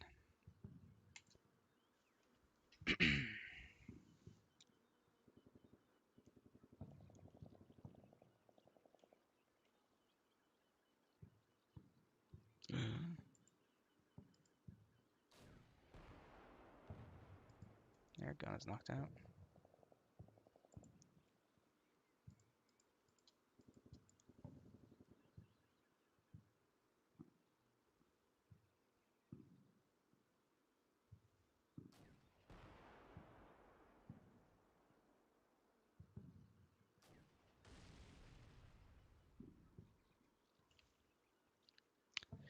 That's no bueno.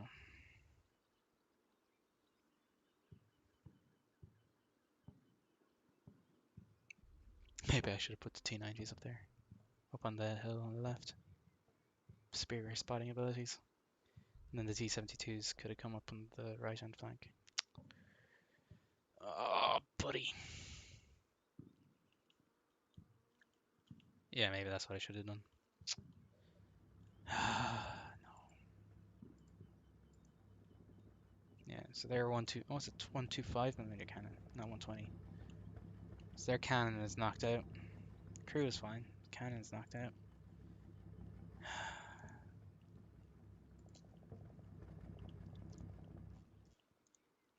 So did my shell fire do anything? Did anything hit, actually? Can you hear? You can tell from the noise whether something hit or not.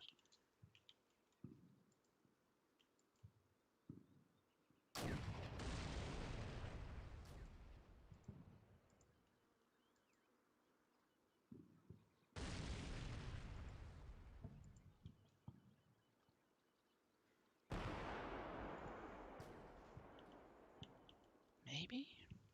Maybe that hit? I don't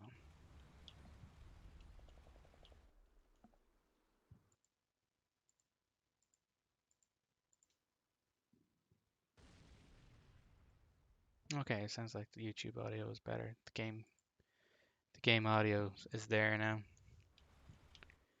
So that's fine. That's something. My tanks are just gonna have to duke it out. They're just gonna have to keep there and just keep firing and hope for the best. I don't see any other alternative for them. Which kind of sucks to be them, but fuck it, they knew what they were signing up to. Or did they? Whoa. You catch up.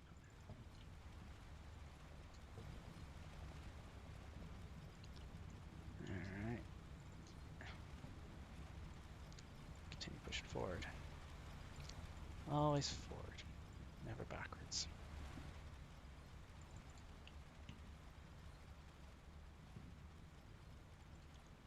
Okay. I'll actually leave these BMPs here.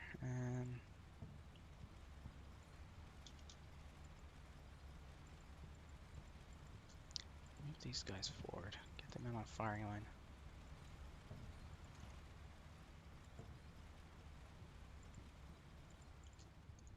Get them all caught up.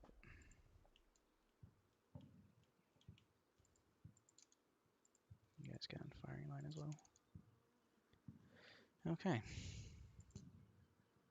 Maybe I should have called in the air support. It's definitely too late now, anyways. Oh hey, we got a kill. I was there. Now he's not. Vengeance has been achieved. This is the... Pretty sure this is the T-70. This is the BMP that killed the T-90 earlier on. Because there was a ATGM fired from this area here. You can see the round went straight through and just... Boom. Straight through. That was a Sabo round. I don't know if the Russians use tungsten core Sabo. Maybe they do.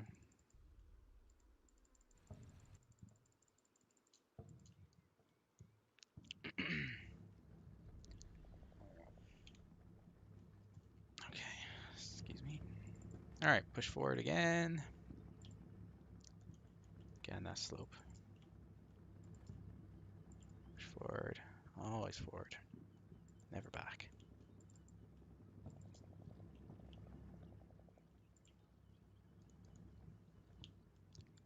And you're behind. You're the XO. No, sorry, the mortar battery HQ. That's fine. Then you guys get to move forward very slow as well. Keep the recon team alive. Alright. And you don't need to do anything. You're just dead. Well, you do have binoculars, so you are good for some things, I suppose. So may as well just move you up here. Flip it. Use you as a recon element. Oh no.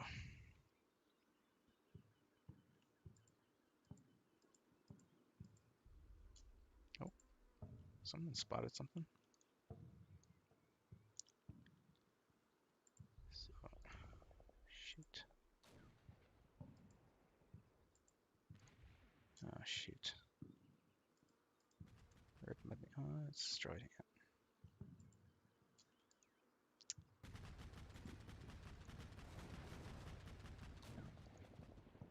Well, we're in the fight now.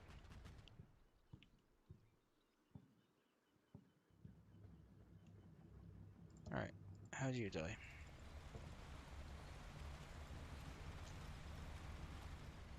Move forward. Got a spot on something.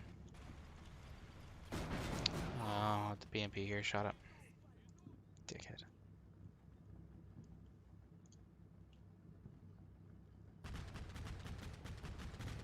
These guys got spotted. And this BMP finished him off. And he's burning. Okay. Then we're all getting spots here on these boys here, and that's fine. You're an RPG team, so you have a high priority in destruction. Because these guys don't have a... Wait, was he the... No, he wasn't the one with the era. No, he's the guy at the arena. Okay. Okay. So, you see the dudes in the back are actually getting spots. That's because they have firing ports and viewports and stuff like that. So they're actually... Passengers are in BMP are very important for getting spots. Very important. They allow them to get spots a lot faster than they would otherwise. So, yeah. I wish these guys had ear blocks, or, well, sure. They don't. These Ukrainians here are having a bad time, I think.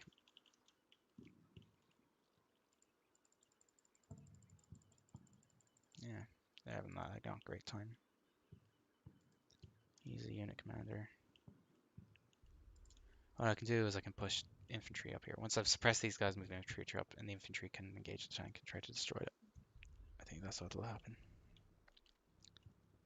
How many of the squad? Only 2 dudes in the squad survived. Yeah, BMPs are very powerful, but they're very squishy as well. Like, they're the definition of glass cannons. So that's unfortunate. So you, but this dude's an RPG gunner, he has a high priority to die. You, I need you to give him just a little bit of attention. Just a little bit. Just a tip.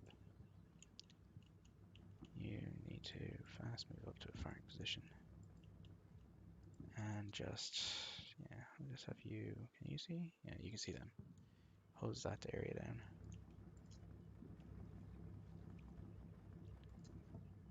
Yeah, you can see there as well.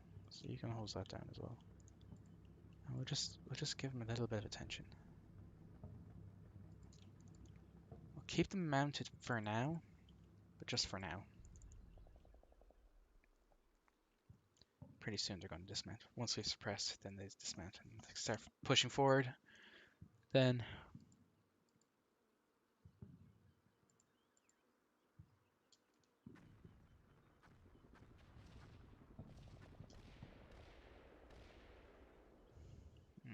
you're immobilized. Great. But your gun is still up.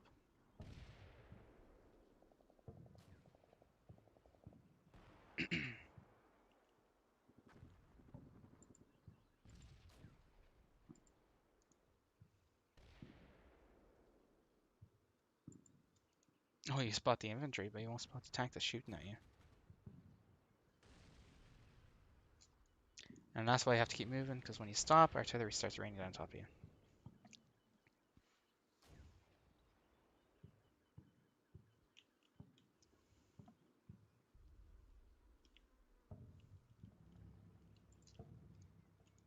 So you spot the goddamn infantry that's running around.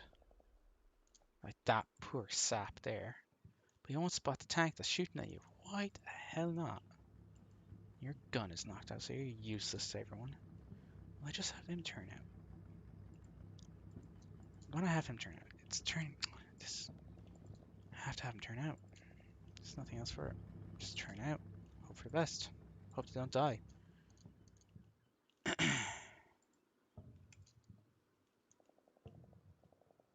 You're dead.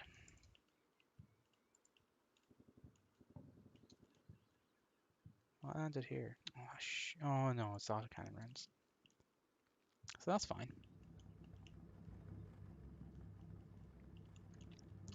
So I think actually now is a good time to dismount my boys. Start them pushing forward. Or dismount some of them anyways. I'll leave the special dudes in.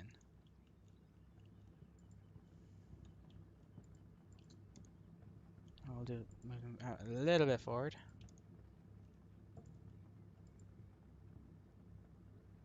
Or do I want to? There's artillery coming in behind us. It's too soon to drop them out. Actually, you're right. I'm right. It is too soon to have them dismount. They need to start pushing forward and keep pushing. They stayed still for too long. Artillery's coming in on them.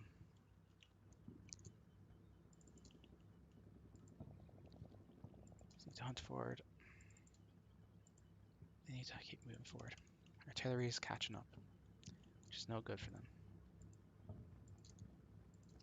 They need to push up. Get out away from that artillery.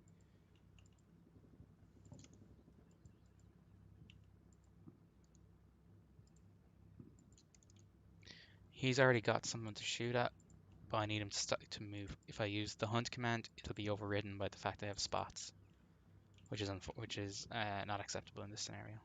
So hunt forward and hunt forward.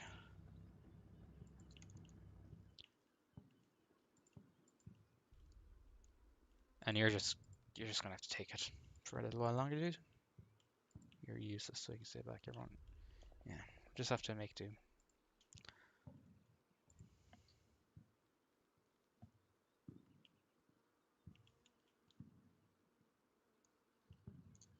There's armored contact there. Light armor, APC, IV maybe. Probably BMP. You're taking a lot of shots. I don't care.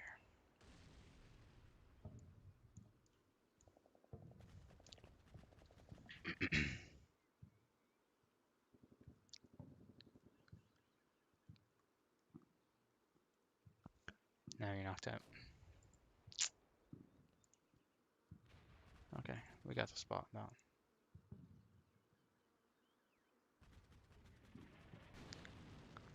Looks like it's catastrophic. See? The artillery's marching forward. It's coming down these dudes here.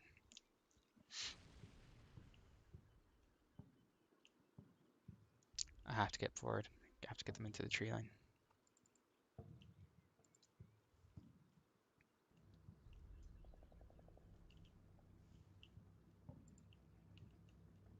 So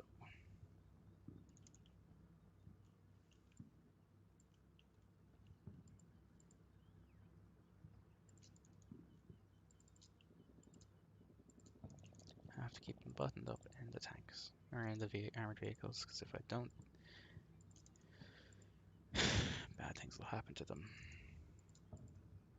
When the artillery fire mission lands, it'll be no good. So we have to push them up to the tree line.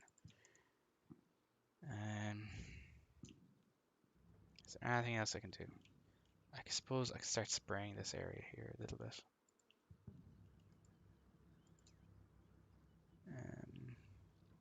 I don't know. I don't know. I don't know. I don't know. We'll let them get the spots. Let them handle themselves.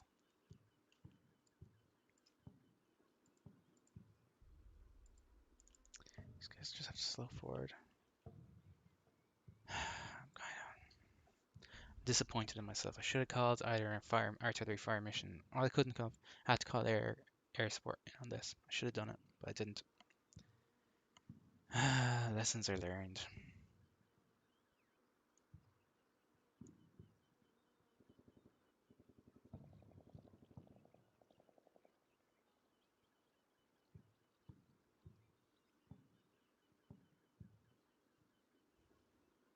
Oh, my boys see bad dudes in here.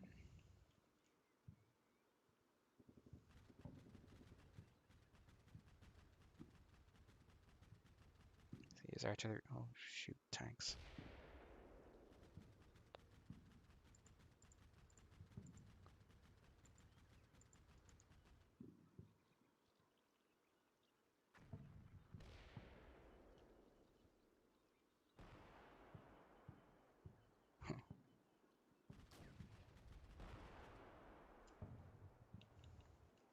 So you see the artillery's coming in here.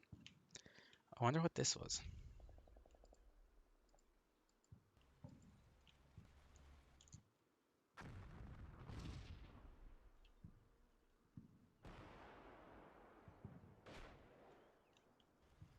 It sounds like an RPG or something.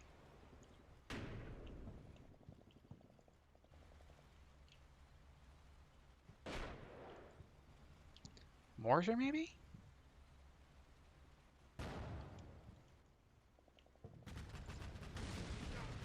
You got evaporated. How are you? Yeah. HQ team.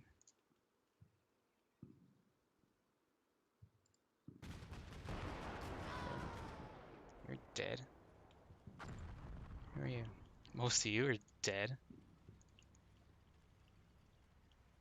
I have a concern about this, so I'm gonna reorient my tanks to push forward at that.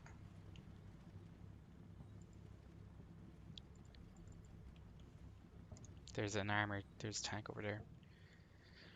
Oh lordy.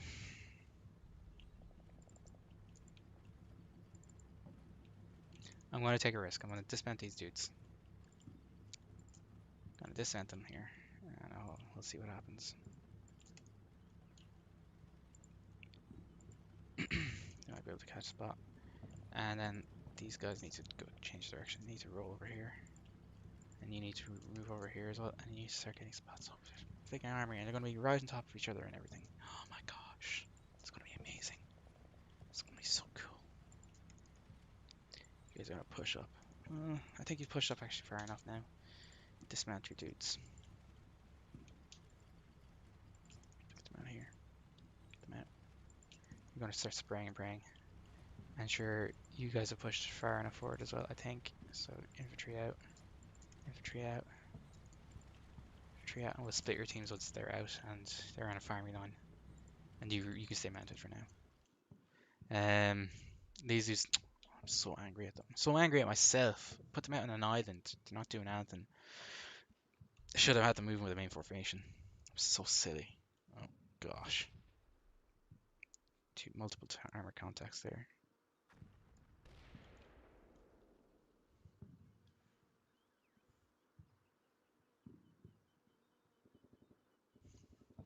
Oh, the platoon commander got. Well, at least he survived.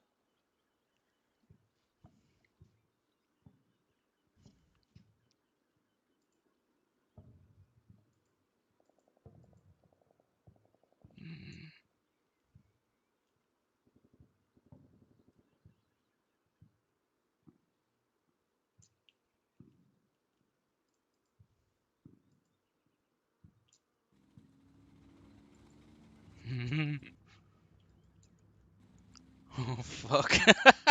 Oh shit.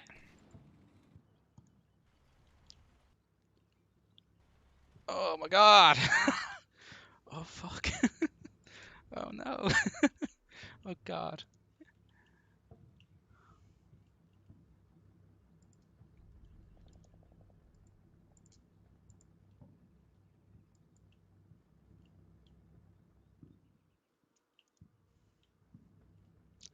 Okay. Well, that's unfortunate. Alright, so there's a bad tank right there. Good luck. Have to turn out because I might be able to get the spot faster and then just start screaming, tank, tank, right there. Kill it, kill it. Oh my god, we're all gonna die. So you need to, yeah, you need to fire a little bit in there. Provide some cover from my infantry. We're going to be pushing forward into the tree line and hopefully finding and killing with that, dealing with that tank. And hopefully it won't be a massacre. Oh man, this is so annoying. This is super annoying.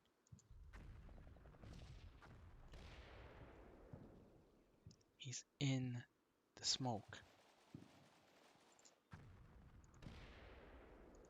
The two of them are in the smoke. They're charging right into the center of my formation. I'm so stupid. I'm so freaking stupid. They're all spotting them out and they're all lighting them up.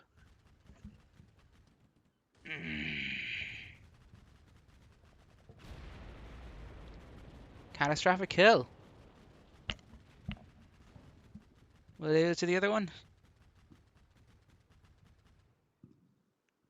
Please, God. Yes! Do that!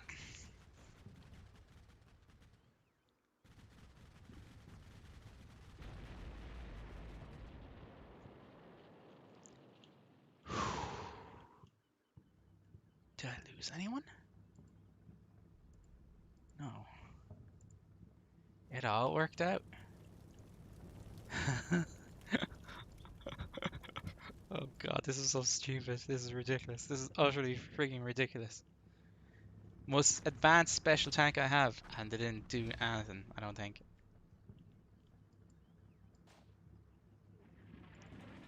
Look at that. Right there.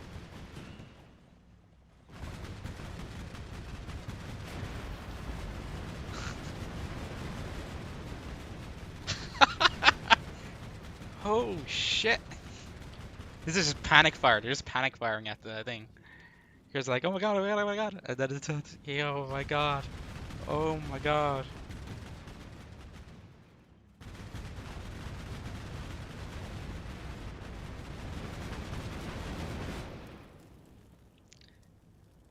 Oh my god. Ah, classic. Never change combat mission. Never change. In fairness now, that's not my fault. That was my fault now. I shouldn't have Oh. An anomalous field. What's this?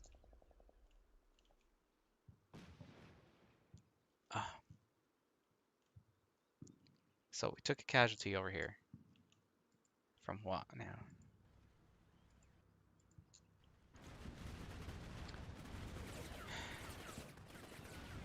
one or two. There's two or three dudes over here.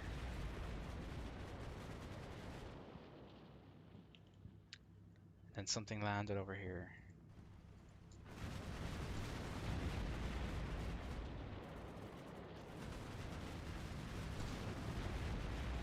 Missed it.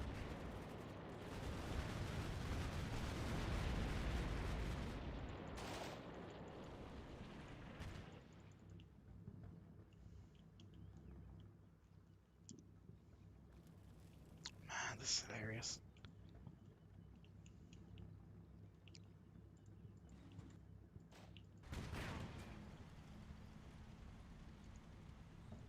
Oh, he actually shot someone.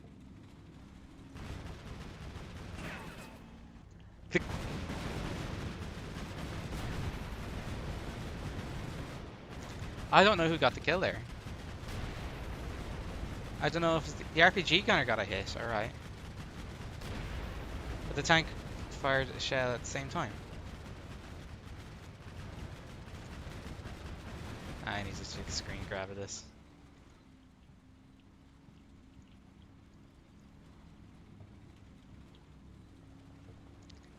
I need to take a screen grab of this.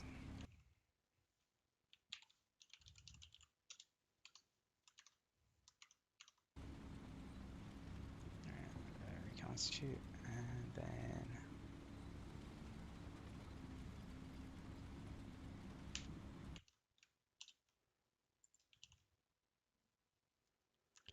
it's not quite the same.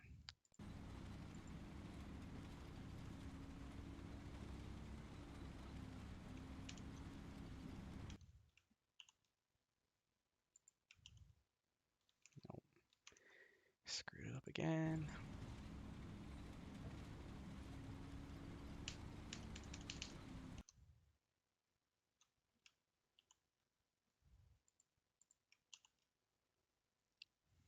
Why isn't it properly taking the screenshot?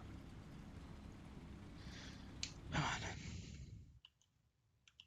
No, it's even worse screenshots. This combat mission is a very finicky game when it comes to taking screenshots for some reason.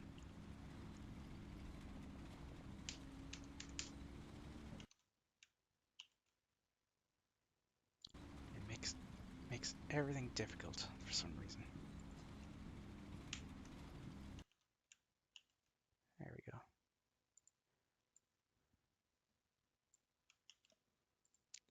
Alright.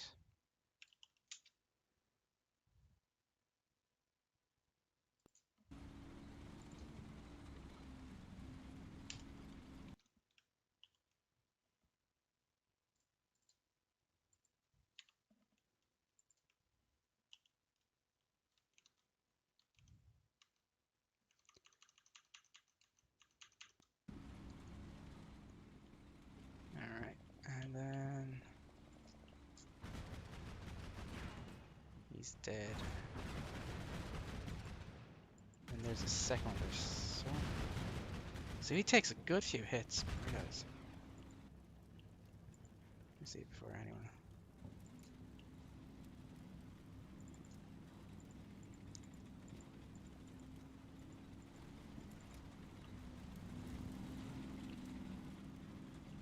Ah, buddy.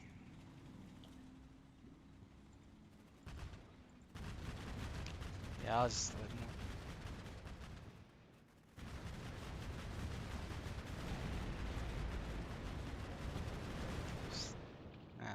That's just hilarious. Alright, now to get correct for this. Engagement over here. Oh, my mouse is a bit wonky at the minute.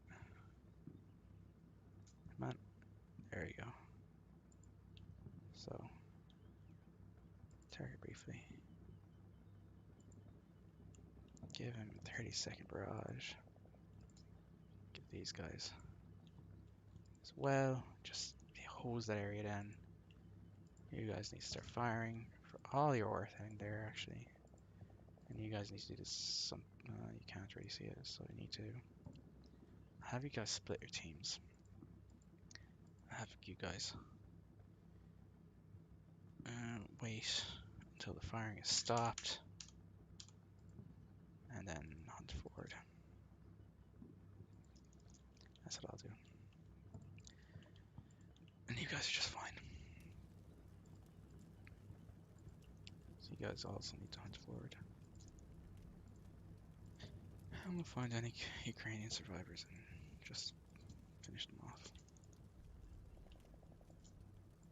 Push forward. Push forward. Support your dudes.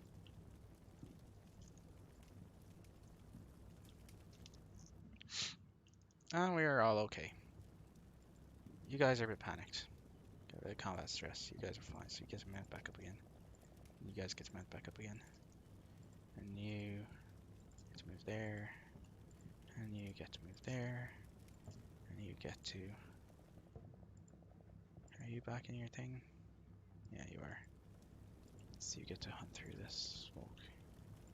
Get out the other side. You get to go here. Then we're good.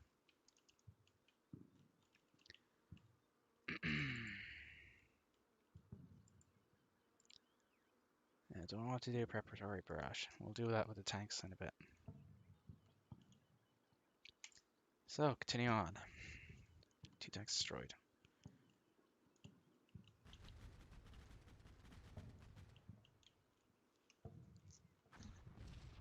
That was funny, so it was. Oh no. See? Now they've got to move forward so fast that their artillery barrage is coming in behind my dudes. Which is exactly where I want it to be. But I lost another BMP.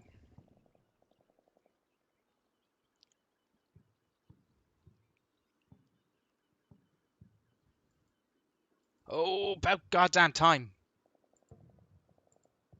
Took frigging long enough.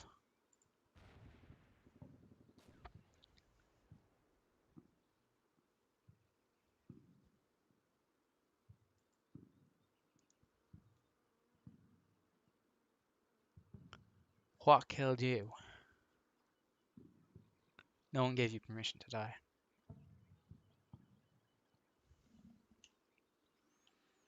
There's bad dudes there.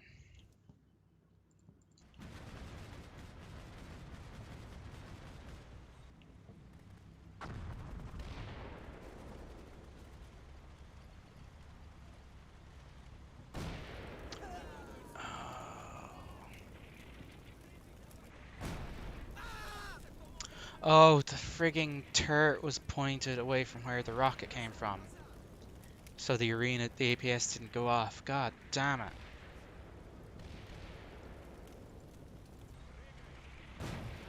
God damn it. Shoot. If I'd been paying more attention, that wouldn't have happened.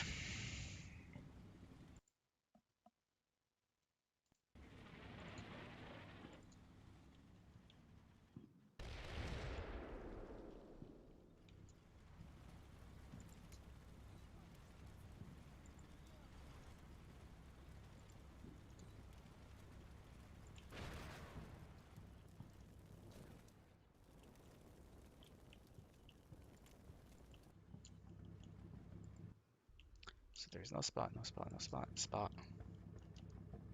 And then... Okay, kill.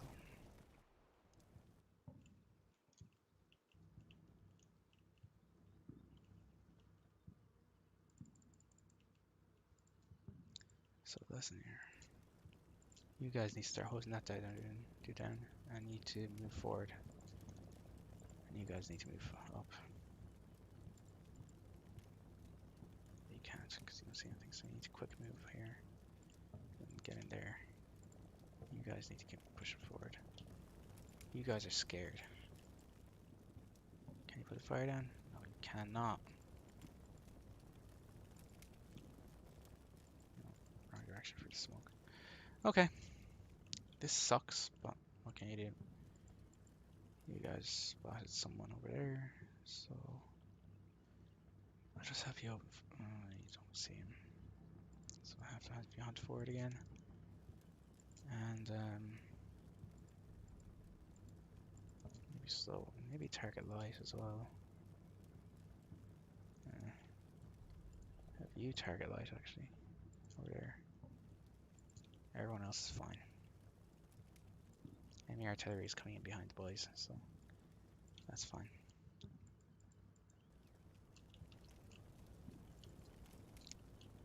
Okay. Not great, not terrible. You guys need to push forward there.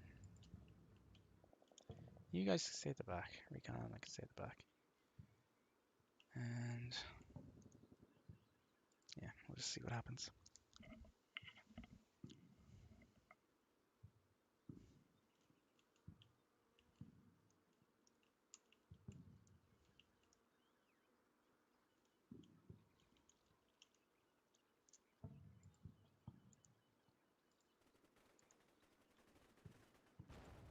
You took a hit.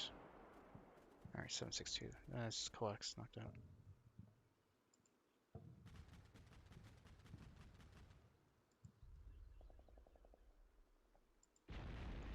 Cooked off.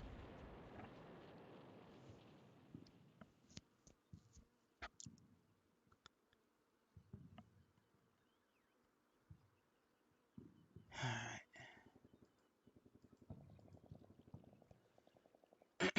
Okay, so there's bad dudes over here who can spot and are getting having a bad time, it looks like. So what happened here?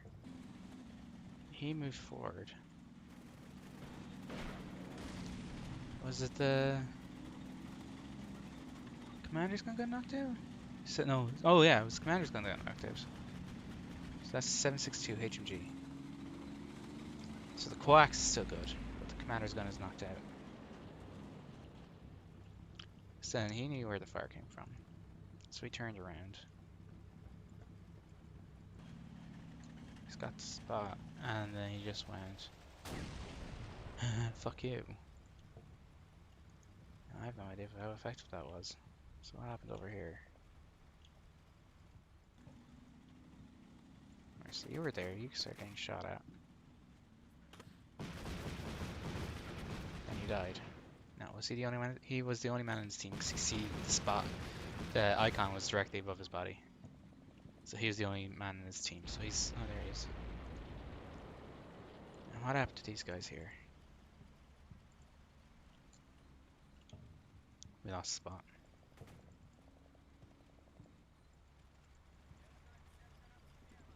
Okay, now we get the spot here. So he's gonna get... These guys are gonna have a bad time. Hopefully. So this is why I like BMPs. Watch. He's rolling forward, rolling forward, rolling forward. And you can see the bow gun coax. Bow gun. There, it starts to bring forward. So when they open fire, it is a fearsome amount of fire that comes out. It is a scary, scary weapon. Squishy, glass cannon, but it puts out a tremendous amount of firepower. So next up, for my next trick, shoot there for like 15 seconds, and you can shoot there as well for another 15 seconds. And then we'll see what happens. And sure, why not? You can shoot there as well for another. Can you? Yeah, 15 seconds there. So we are all A-okay. And then you boys get to hunt forward again. Because they got spots, which means they halted their advance.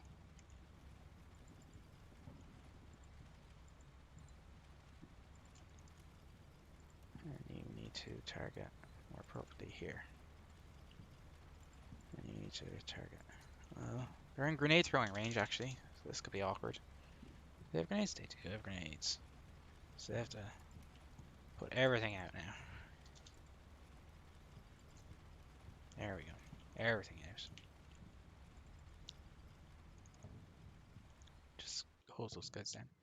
It's actually very important these are given the target light, not because if they're firing, yeah, if they fire like airbrush thing, they'll kill my dudes, the other dudes, the dismounts. Which would be kind of unfortunate.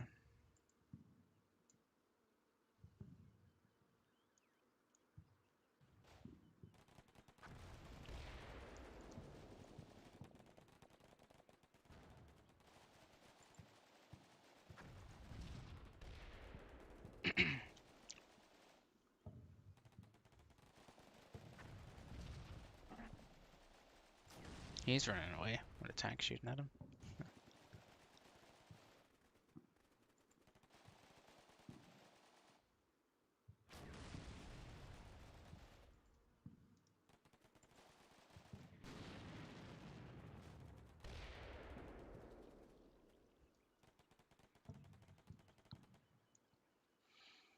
Hmm.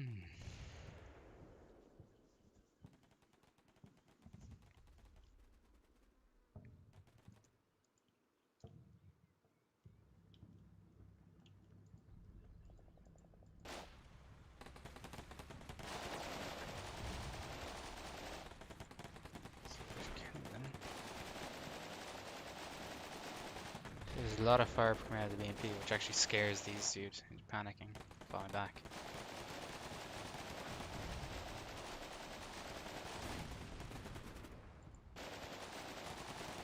So there's only one survivor left. Team, looks like.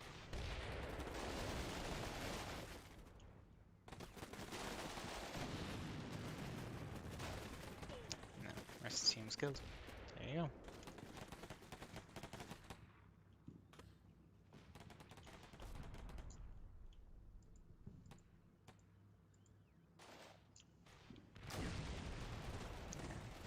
These two are dead. So pretty much evicted the Ukrainians from this tree line here now. You can see his artillery is actually moving up now. He's doing more. They're readjusting the artillery mission to catch up with these boys here. So we have to start thinking about moving on. These guys are feeling better with their lot in life. These guys are. I'm so annoyed now. That's how many BMPs have I lost? 2, is it? Yeah, 1. Yeah, 1 BMP. 2 BMPs. Oh, the fact it was an APS BMP makes it all worse.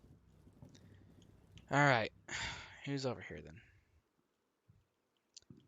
This is an enemy. Oh, he's binoculars. That makes him important. Therefore, he is a high priority target.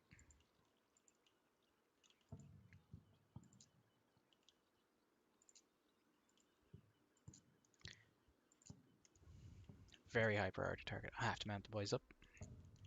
So we've pretty much cleared, so these guys get to move forward now. You have to get into which platoon? Oh man, you're a platoon commander. Okay, so you're in here. So you have to wait. Shoot. You guys don't get to wait. You guys have to push forward. You guys have to catch up as best you can. So we'll have you reverse back. Hopefully they'll get in faster. You guys need to push forward. Can't have you hanging out in the back. It's too risky. And you guys need to get into the tree line. I can't catch you up. They need to get over here. And you get to... Well, you can stop shooting, but you need to move up as well. And then you guys get your target. And get there. You guys... I can't give you orders yet. That's everyone moving again. Interesting. So these two came from one platoon. So that's one platoon that's kind of just shattered now at this point. So you need to catch up. Start leading your dudes. Whatever's left of your dudes. And you guys need to get out of the kill zone. So give you a fast move order.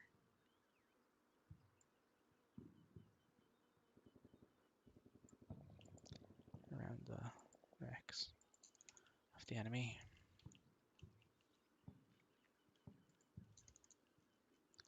Alright, I think we're okay now.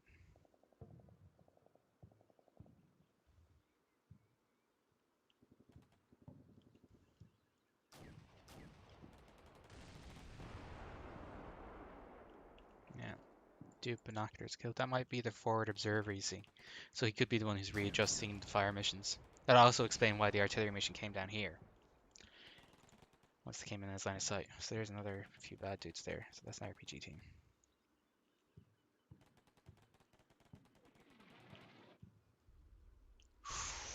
See, that's why you don't want to be out in the open. These guys need to be mounting up as fast as they can. They're exhausted. Oh shit. I had them crawl. You see, it's summer and they were crawling in the heat. Oh, buddy.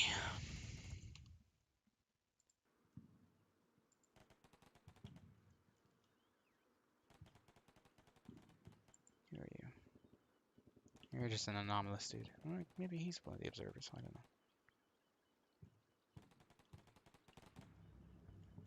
Who's shooting now?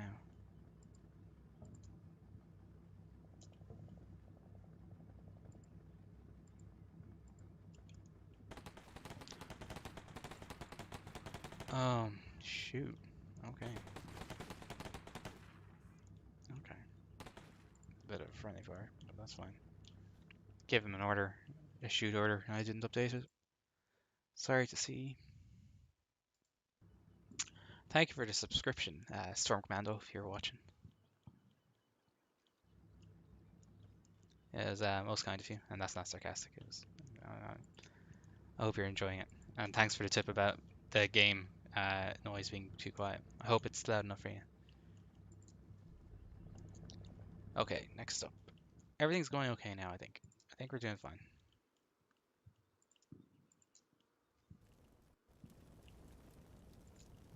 So these guys are getting mounted up, so he needs to. Everyone needs to start moving now. We need to get out of this freaking firing line. So my dudes are here. Clear. So everyone needs to freaking mount up again. We can't afford to wait. Everyone needs to mount up. Everyone needs to mount up. So this team goes in here. This team gets in here. This team gets in here.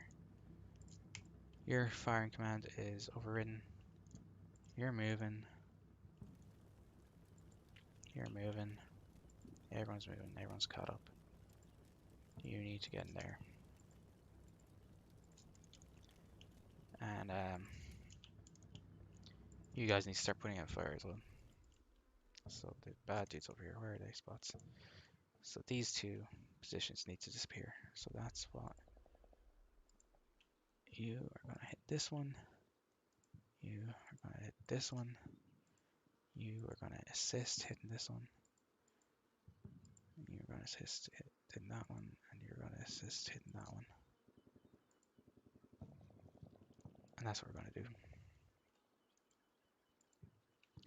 You guys need to get up here as well. Don't have time. Time is against us.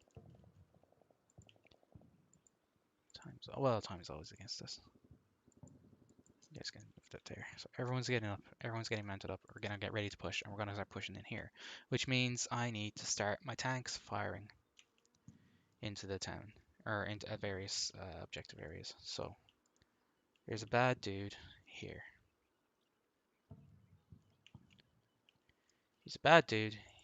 Oh, he's just PKM gunner.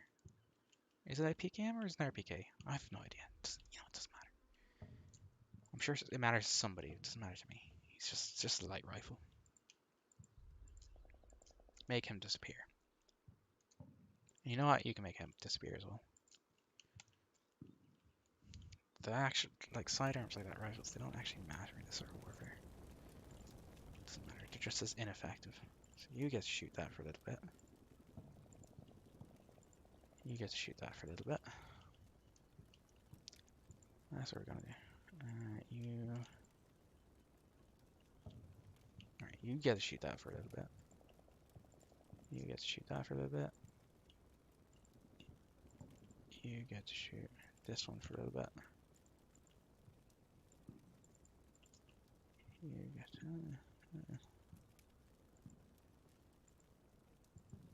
You get to shoot that for a little bit.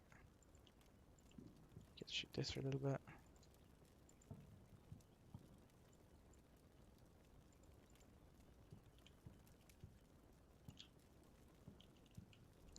Get to shoot this for a little bit.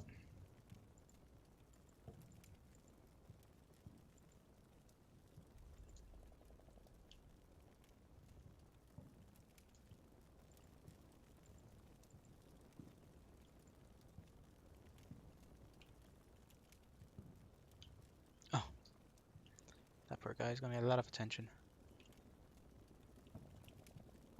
And you can't shoot Anton. I think everyone's got...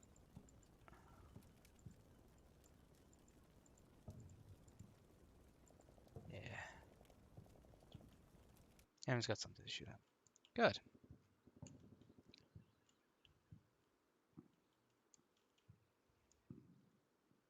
Hey, you're dead.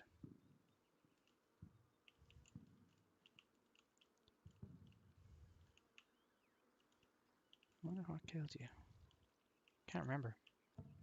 Did I catch his... Oh yeah, I did. Look. Something hit him there.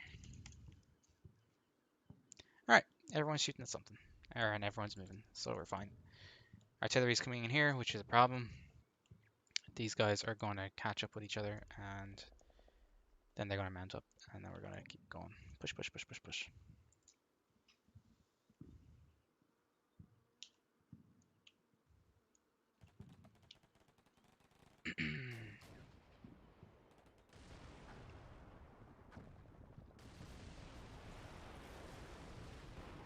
Good. Buildings are getting knocked down. People are exploding. Buildings are exploding. Everything's good.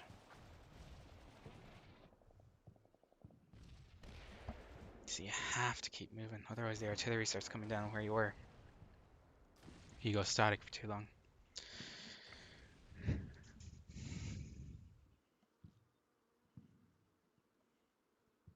It's all about push, push, push, push, push.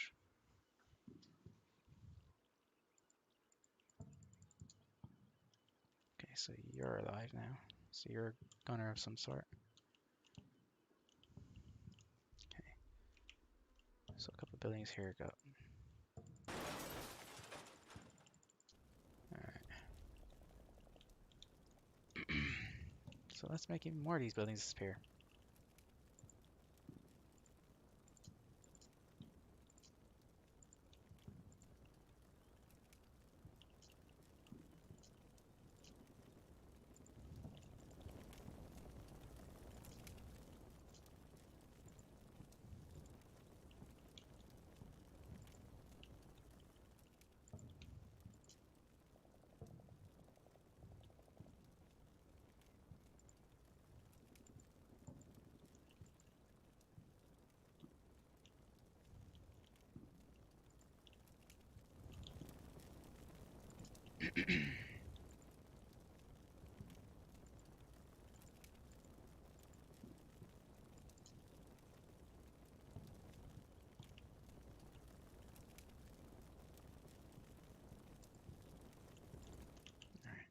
And then over here. It's pretty effective fire here, I'd say. I hope. Oh look. An anomalous corpse.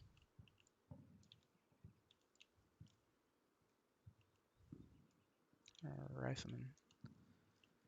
Alright. You're an RPG gunner. Which means you're a threat. You may not want to be a threat, but you are. So you get an air bursting around nearby. You get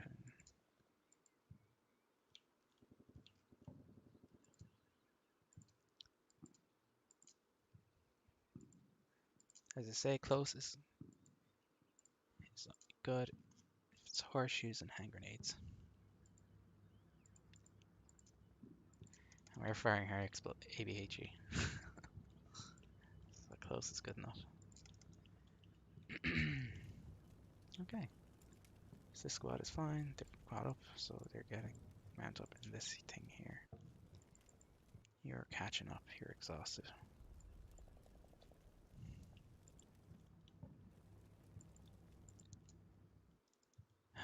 No, you're not going to mount up. You're going to hoof it.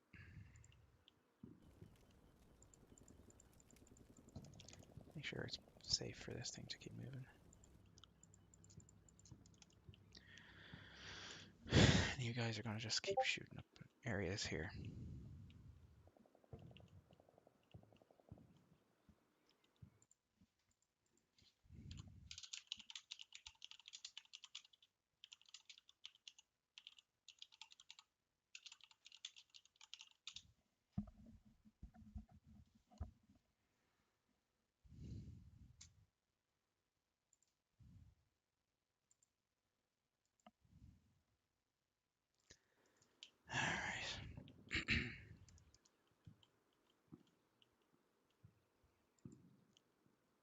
Let's see what happens.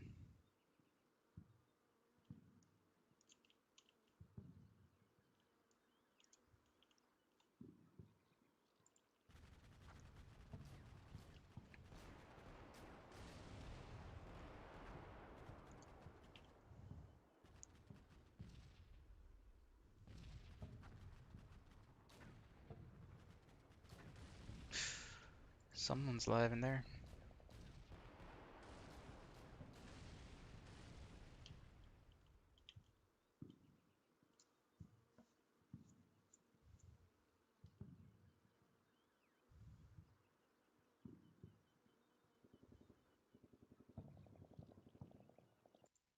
Have to bring the stream up again.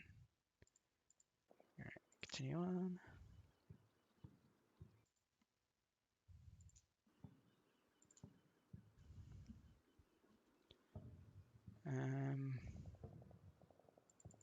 Yeah. Okay, so there's a dude with a gun. All right, there's something shot here. Ah, it's BK. I'm gonna. He's firing at these guys. His rounds went short, or his rounds went over and hit this thing here.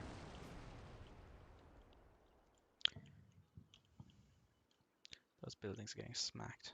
That's fine. I'm fine with that. Where is he? Here he is. So he was firing at the squad here that exposed themselves, and yeah, there you go.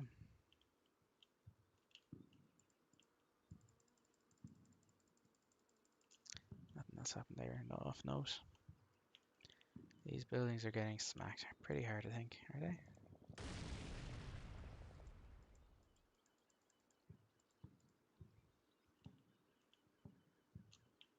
Are they being fired at?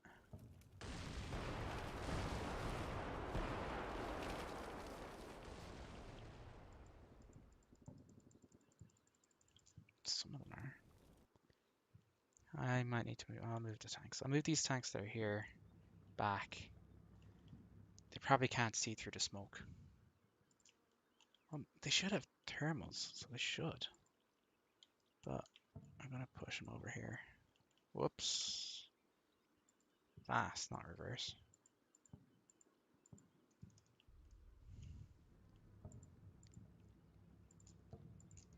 You guys push up here.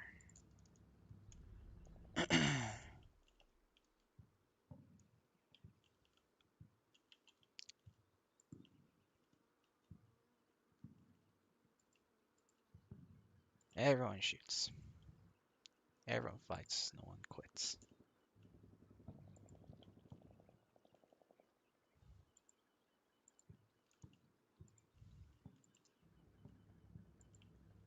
There's some buildings.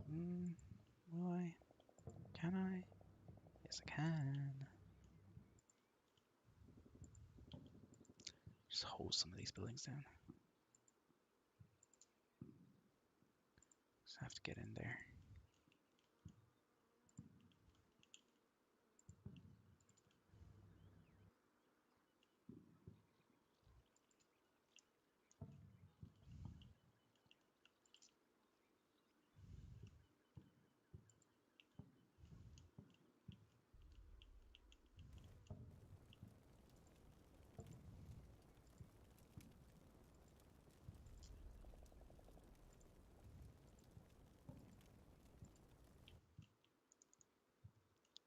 Alright.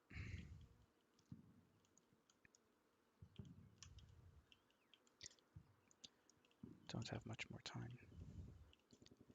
There's a partial contact there. Is there anyone who's not shooting? You're not shooting. There's a contact there who probably needs to start having a bad day. Just realized that.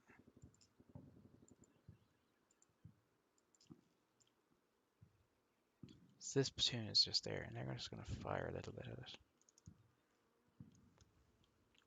Because it needs to be safe for these boys to push around here and just get in here. And then another group can peel off and go up here. So that's the plan right now.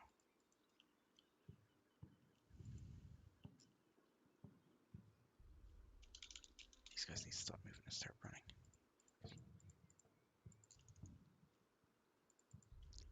You just gonna mount up. You guys are fine.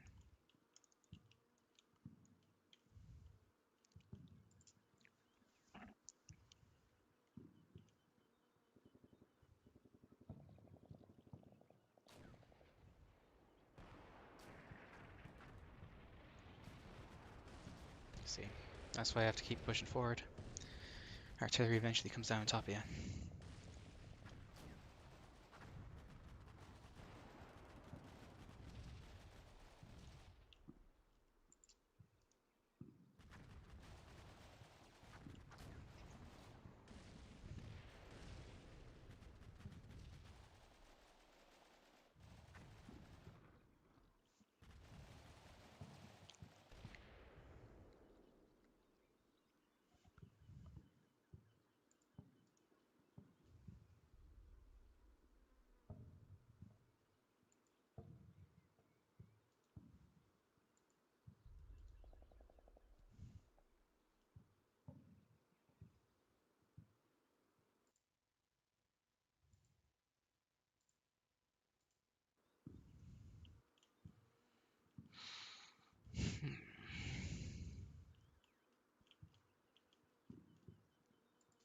Yeah, he's dead.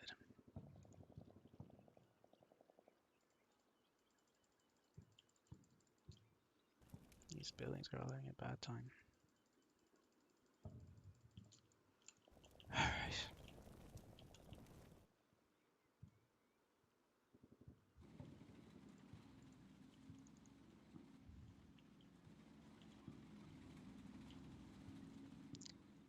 Continue fighting, continue killing, continue shooting. So these guys can shoot these buildings.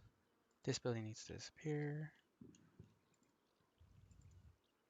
This building, just fun. Full little bit of barrage. Make all these buildings disappear. Your gun is useless, you're fine. So I want you to shoot. Which of these buildings can you shoot? Shoot this one for a while. Just make it disappear.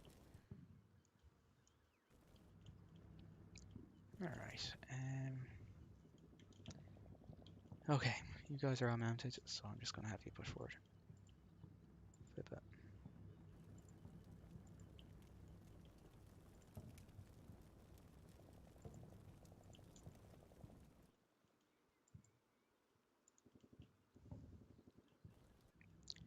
Push forward like that. And these guys are just gonna autocannon the shit out of them.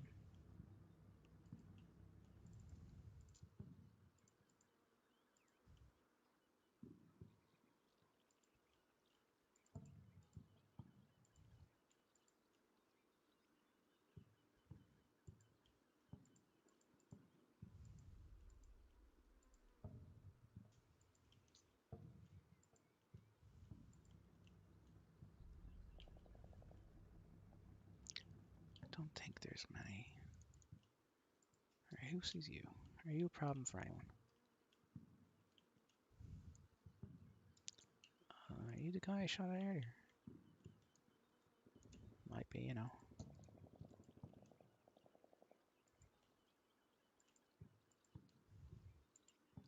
How accurate are these guys on the march?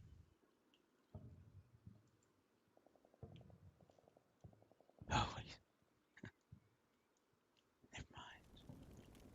Are you moving? You are moving. Okay. I see. You are doing nothing. My mistake. You're shooting that. You're shooting that, which means you get to shoot. You're the company commander, so that means you get to shoot that building until it disappears.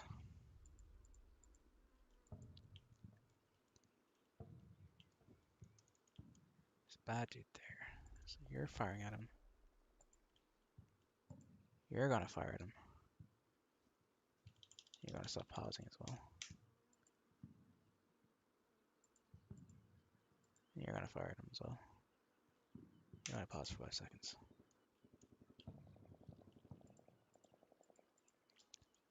Now we'll see what happens. So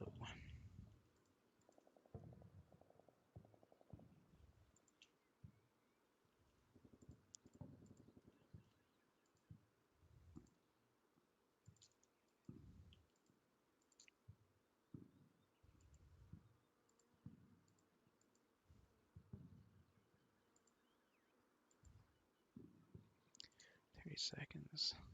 Yeah, everyone's fine. Everyone is dandy. Everyone is shooting at something. Once more.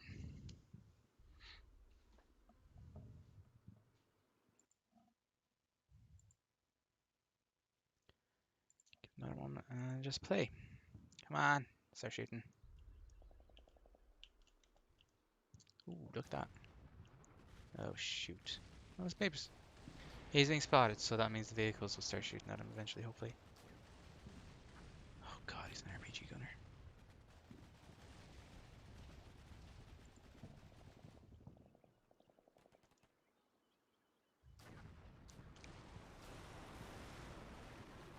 Good, buildings are being knocked down. Okay, these guys are spotting them. Passengers are spotting, which means the vehicles will spot them eventually as well. Hopefully. Oh god. Yeah, he spotted him. Hopefully he'll die soon. Yeah, there you go. See?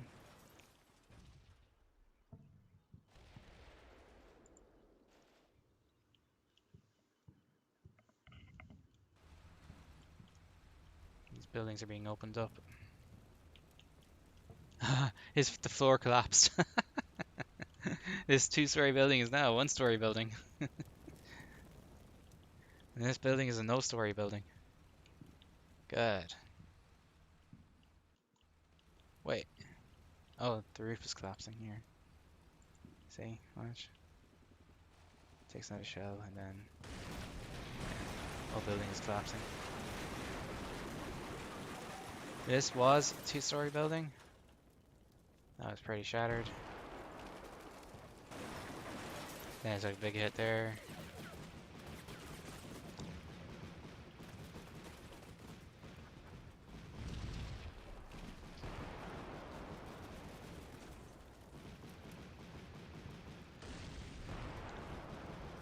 It takes another big hit.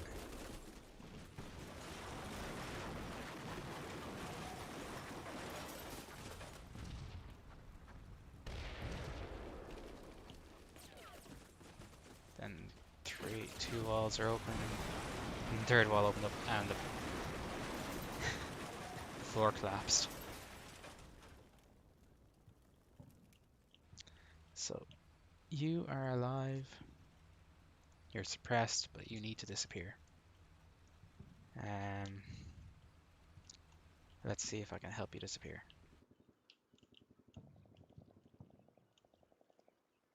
Oh yeah, how accurate are these guys on the move, on the march? They're fast moving.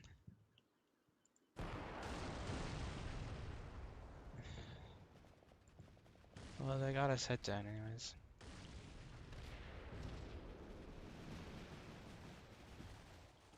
BMPs can really hustle when they want to.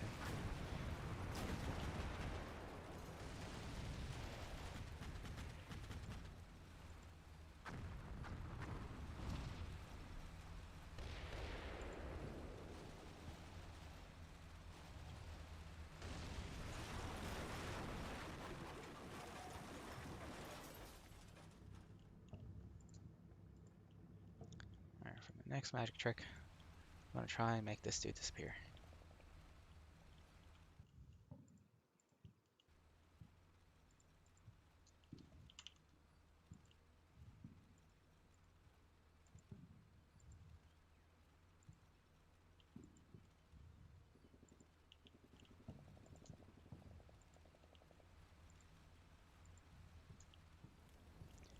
Is he only shooting the upper floor?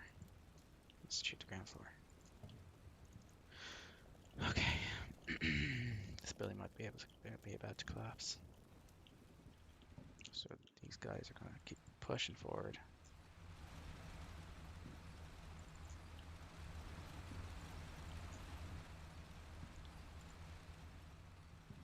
Get up to here.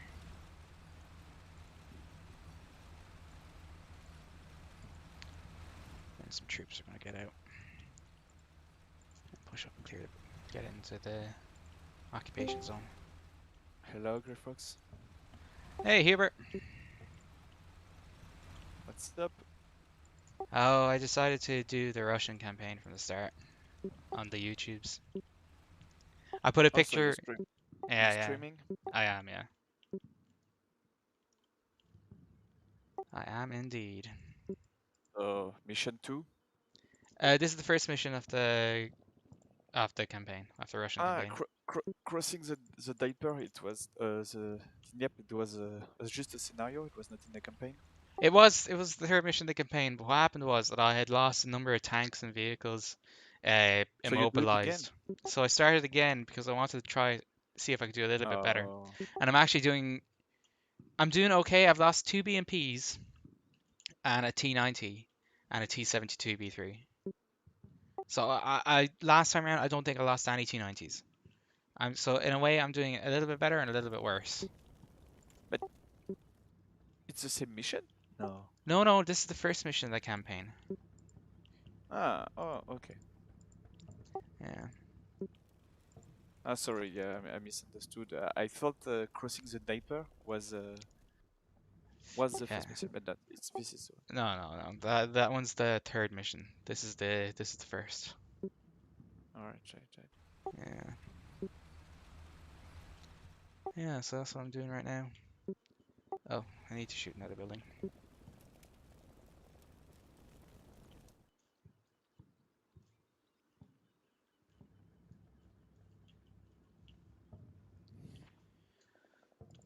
How's everything with you? Well, fine. I am working still on my campaign, Oh, very good. step by step. I finished the last map for the campaign, the 11th. And Oh. now slowly working on the scenario. But I work with Letaface. I don't know if you know him. With who? Letaface? Oh yeah, yeah, yeah. I know him. Yeah. Yeah, so we work together, and we have almost finished all the mission except the 10th and the 11th. So now it's just like making these two and polishing the first, making nice briefing and stuff like that, and then it will be good for release. Very good. Finally.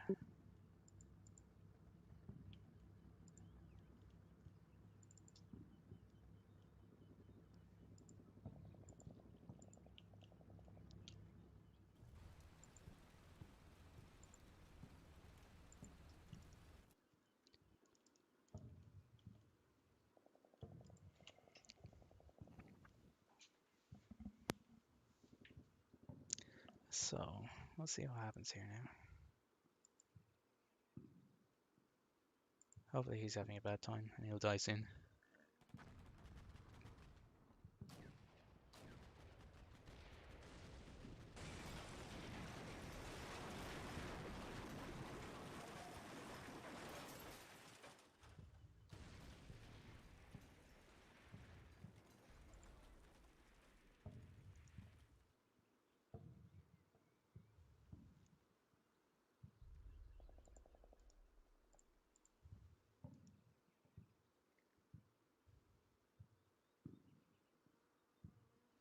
I put a photo in CM Pictures if you want to take a look. It's really funny. Yeah, my map is loading, so once the loading is finished, I will go and have a look. Alright. Give me 10 seconds.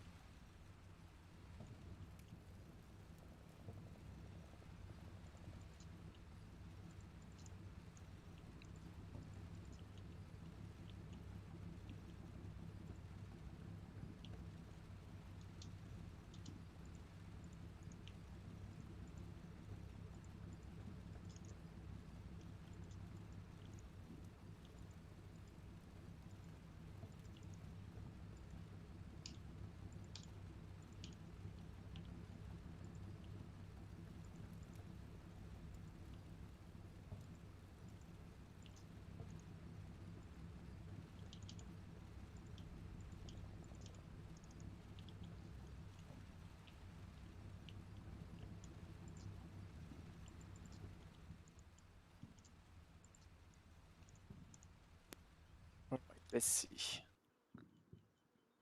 In the picture. Mm-hmm. Oh wow.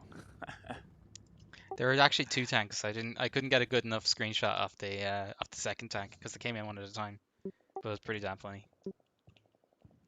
Yeah, that's bad EA. EA?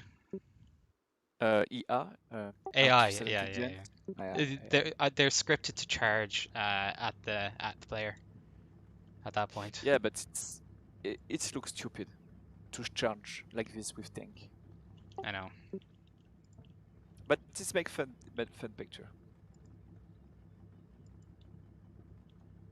It does.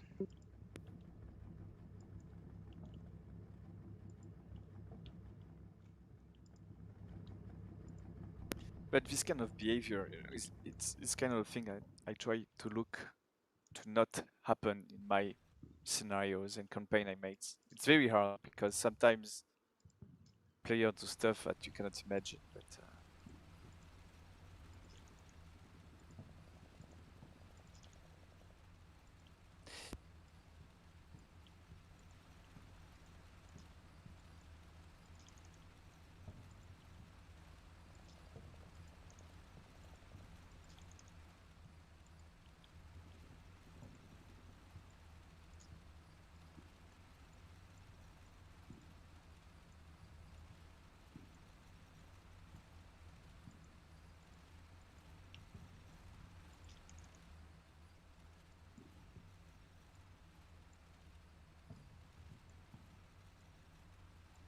Is it Hubert or Hubert?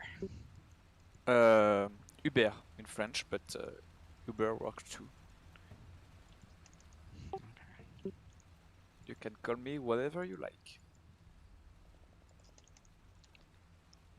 Oh, that's a dangerous proposition. Yeah, true.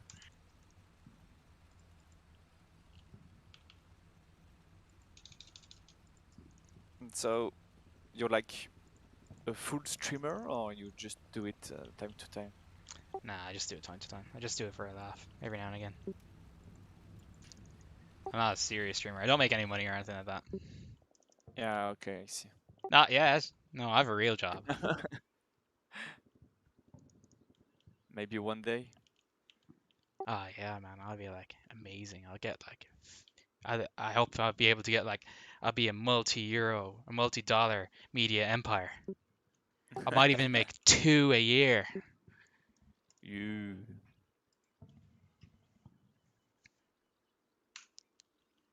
But I think one of the person who passed on the Discord last evening, he do that, no? Like Oh, he's Richard York, is it? yeah, yeah. He works for Slytherin, or he works with Slytherin. He does some streaming for them. A little bit of he's only got a small channel, I believe. He's like Ah, PR oh, basically. okay. Oh, all I right. don't want to call him PR, but basically that's what he's. He just advertises the games a little bit.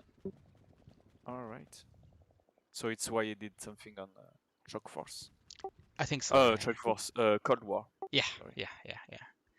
I don't know if he works directly for them, or if he just streams for them.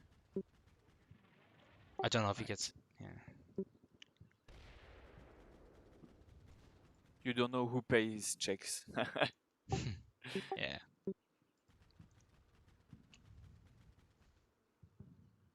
Pretty much.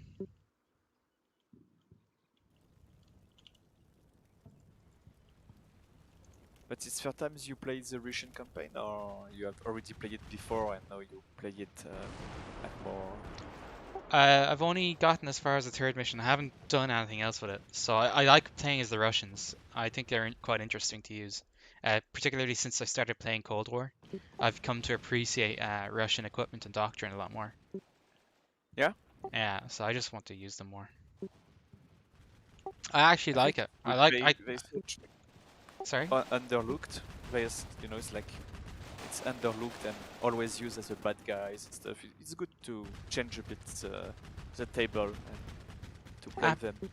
Yeah, absolutely. It's I think very just in different. general sense, Yeah. fresh. It's look fresh, but Yeah. always Marines and GIs and stuff. Yeah, it's. I think it's a lot more interesting. I think there's a lot I more completely scope agree. to do more interesting stuff with them. And to be honest, deep down, I actually think they suit my gaming style.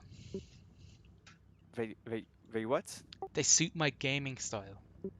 Ah. It's about like massive amount of firepower and just bull through the enemy. There's no finesse to it. It's just like artillery and then smash forward. And I like that. I appreciate running and gunning into a fight. And this is kind of what the Russians do. And that's what they do in Cold War a lot as well. Like that doctrine is just attack, attack, attack, attack, attack. And if you come to an obstacle, hit it with a lot of artillery and then attack, attack, attack, attack, attack. Which I always find it quite crazy when you know how many Russian are. There are not a lot of them. Russian what? Like Russian population. Like Oh yeah, we there's think that a country would do that will have like a huge reserve of men, but they don't have so many people. They are like yeah, it's 133 million inhabitants, something like that. yeah, something like that. Yeah, It's not a lot. Like I mean, it's just 20 million more than the Japan, for example. Yeah. Japan. yeah. It's about the same as Germany and France combined, isn't it? Yeah, I think so. Yeah. Almost, maybe a bit more, but same. Let's say magnitude. Same magnitude. Yeah, yeah. It's crazy when you think about it. Like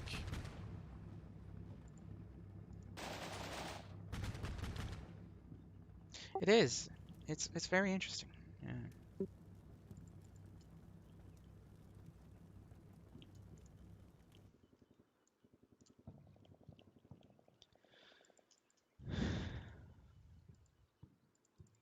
at least when it was the Soviet Union, you had more people. Yeah, yeah. It's crazy how many people they lost in World War Two. Yeah. No, but during the Cold War, you know, when it was the Yeah. USSR, they had all of this dominion, and so they had a larger human reservoir. Yes, yeah.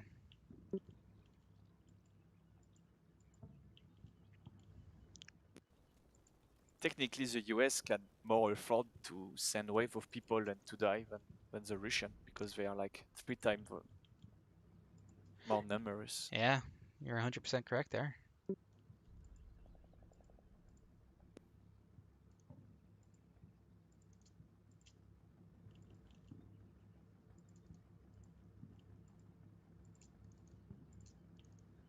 You are 100% correct.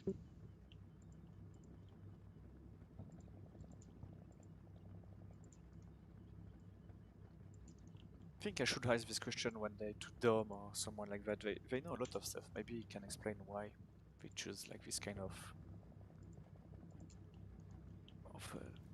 way of doing war. Like Why don't the really Russians care do? about losses. Sorry, why the Russians fight the way they do? Yeah, in a bit why they don't care about losing people when they are not so that many. You know what I mean? Like we just say, Like in the Soviet era or the modern era? the modern area. Or sorry, do you mean like as in today, like the way the Russians fight now today? Yeah, like in CMBS, as you say, it's like smashing through and sending people whatever the cost, right? Yeah, it's because they relied on conscripts, which meant that they couldn't train them as much or as well. They went for mass, and so they recognized the weakness of conscript armies, and they decided, okay, they decided that what their experience from World War II was that war is fundamentally attritional in nature, and Yeah, they decided, okay, we're going to lean into that. Um, makes sense. I Hey mean, Dom, speak of the devil and he shall arrive. yeah, really? Hello. Is Dom here? Ah, You Dom. explain it, And Dom. we were speaking with Grey Frogs. It's like how, like, you know, the Russian fight and in Cold War and also in modern area, like this kind of massive movement and pushing through. And Yeah. I was thinking it's strange when you think the country is not that, like, you don't have huge population. I mean, if they are like 133 million or something like that. So the Mhm. US is 3 times more. So you can think that the US will be more like able to send wave of people dying than the Russian Yes. in a So way. yeah, so there's a few things to that. Um, the modern Russian army is still very much based on the same Cold War structure, and to a large extent uses a lot of the same equipment, or at least equivalent equipment. Um, like the T-90 and the BMP-3 are the top tier stuff in Black Sea and are Cold War tanks or Cold War armored vehicles, sort of. Obviously been upgraded since, but I mean, you know, they're still very much stuck with what they have had. So Yeah. the logic as to the current stuff, which is trying to change, but it's a slow process. Like it's one of the main things Putin's been doing, especially since Georgia, is trying to reduce conscription and to increase the professional army, and that hasn't succeeded very well. Um, Yeah, great. He was telling me that, but I don't understand. During the Soviet time, yeah, with the puppet states, they had so much a huge, a larger like manpower. yes. So Yeah. I'll get to that in a second, but just is worth making the distinction and to why. So a lot of the reason why you'll see this in Black Sea is because you would have seen it earlier, and I'll explain the earlier first, but that's why. Um, Again, that is trying to change. It's slow. Part of the reason why it's slow is the price of oil and natural gas has not increased or has decreased, and so there was a point where Russian resources were very valuable, and they matched that with a massive expenditure on the military, and then that just didn't last, and so that's a huge problem. Anyway, Okay. so Cold War. The fundamentally, it's hard to see, especially with the focus on CM, because the logic is really above CM's level, and you can start to see some of the consequences at CM, but it's certainly beyond that. It obviously, like everything else, it's to do with World War II, and it's to do with the lessons learned in World War II. And one of the things in World War II is that Russia doesn't want to fight World War II again, like ever, because that was horrendous. Clearly, like the idea of mass amounts of your territory, mass amounts of your people uh, being invaded and being killed and whatever, sometimes to camps or whatever. This is not this isn't good, and this is something to be avoided. So it means that if there's going to be another war in Europe, then it's one which the Russians are on the offensive in, even if they didn't start it. It's going to be one in which they are taking the edge and they are pushing. And it's very important to be pushing so that to push very hard and very fast, so that if you are stopped either militarily or by diplomacy, then you're in the strongest position you can possibly be afterwards. So Oh, so the thing is, it's you need something to mobilize very, very quickly and mobilize offensively very, very quickly. Um, if you're going to do the offensive, you need a larger military than the person you're attacking, fundamentally. So then you need a very large military very quickly. And yes, you don't have a huge amount of manpower or a huge amount of resources. So conscription. So the solution for conscription then was to push a lot of the complicated decisions as high as possible and centralize them as much as possible. Arguments have been made that this is also an ideological thing, also to do with communism and to do with things. I'm not entirely sure that's true, but certainly the higher levels, it centralizes the decisions so that the very high levels are very sophisticated and have an awful lot expected of them, whereas the lower levels don't. all And right. like the amount that an American platoon commander would be expected to do, especially in the modern, especially I mean even more so now, but even in the Cold War. But like a modern US platoon commander wears like 20 different hats and has so many different jobs and so many different things to do, whereas a Soviet platoon commander pretty much has one thing to do, and can do that very well. And they tend to be very well trained at that one thing, but they're trained at that one thing, not 50. Okay. So the I broader see. context, yeah. So the broader context, and the reason why the whole thing sort of makes it, the reason why it looks like you're throwing people away, and the reason why it makes sense is that so attacking is always going to be costly, inevitably, especially in a modern warfare context. But the thing you've got to understand is that the way that the broader context works is that you'd be attacking on multiple axes at once. So let's say you're attacking, your division is attacking with a regiment on the left, a regiment in the centre, a regiment on the right. Okay, and they're several kilometres apart. What you would do is you'd have some stuff in reserve, and the whichever one of those regiments, so attacking on say 3 axes, whichever one of those regiments either doesn't hit defences or easily overruns the defences, that's your main line of advance. So rather than trying to be a cautious sort of slow recon push forward and working out where the enemy are and then preparing to do a full attack, instead you're charging directly down the road. You're ignoring minefields because you need to be as deep as possible because you need to get the depth in. Because again, you don't want to fight in Russia. So you're pushing, and then attacking directly off the march is incredibly quick and means that the enemy are going to be trying to react to you, which means they're going to be floundering because by the time they've gotten themselves together to react to the thing that's happening, you've now moved on and done something else. So now they're constantly trying to catch up. Attacking off the march is not going to be the most efficient way to do an attack because you're going to be more costly. So you're going to have attacks which fail because of this.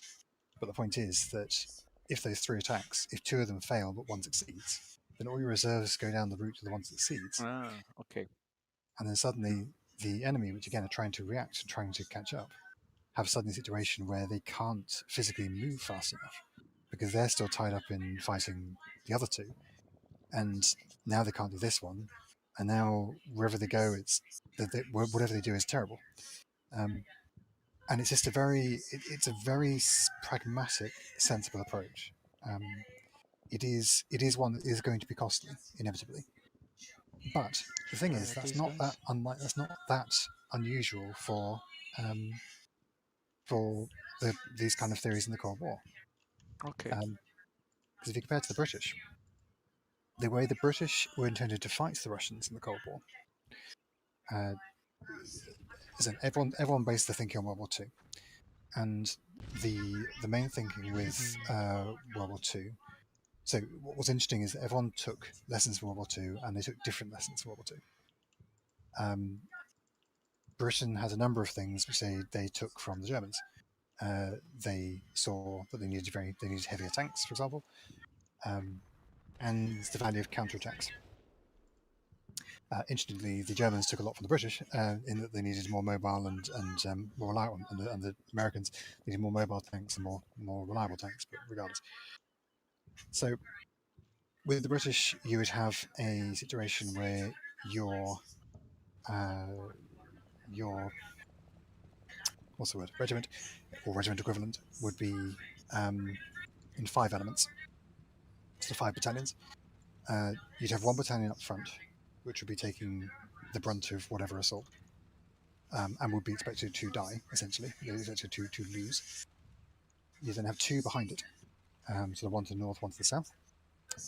The point being that you don't know where this attack is going to come in, because the whole point of the attacker is they have the initiative and they can do this. And then you'd have 1 in reserve. The 5th element is the artillery. So what would happen is the focus is very much on depth.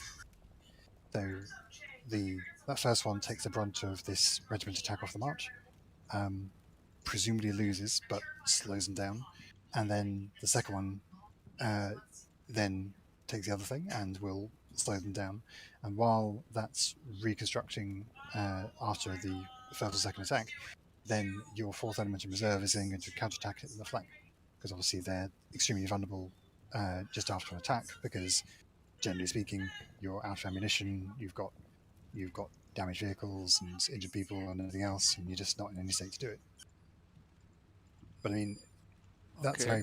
it's a very practical thing, but it's still very much the idea that those guys in front aren't going to have a good time with things. Yeah, yeah. And it's, Okay, but I that's see. because that's partly because you're outnumbered 6-1, so it's it's just pragmatic. Well, thanks for the explanation. Yeah. And that's the 1 million question answer. I don't remember how you say, or which is the expression, in fact. But who is the more right? Like, because So it's strange that from the same war, okay, the yes, front were different, but people draw so many different conclusions. So you can accept that one is more viable than the other. so the Soviet solutions to things, and like on every level, like even things like if you look at the machine gun, if you look at the PK, GPMG, like everybody after World War II decided they wanted a general purpose machine gun, right? Yeah. The Americans had the M60, the Russians had the PK, and the PK is a it's just basically a better solution to the problem, as in it's more directly because to be a general purpose machine gun, it needs to be light, it needs to have a high rate of fire and everything else. It's just a very pragmatic, very sensible thing. It's probably not technically the best machine gun in the world, but it's probably the best compromise that you could get to have a GPMG. So it's the same kind of deal with kind of everything. I do think the Soviet answers for things are well thought out and sensible, given their context. Now, their context isn't the same as the Americans' context, or whatever, obviously, because the Americans weren't in a situation where they were defending America, so they didn't have the same experience of World War II. Yeah. Now, in terms of what was actually effective and could win, there's a definite point, and you see it in Cold and Cold War. There's a definite point where that transitions. It's definitely. I do think that if there was a Folder Gap Cold War in the 80s, especially the later 80s, but Folder Gap in the 80s, it would not last very long at all, and it would not have been something that the Soviets could have won by that point. All But right. that may not have been the case in the 70s, for example. Yeah. I guess it depends the equipment and lot of. But anyway, like the winner will have just win a pile of nuclear wasteland. Yes, I mean that's also the situation. But in terms of a direct comparison of what works, yeah, Mhm. I think so. As a general point though, I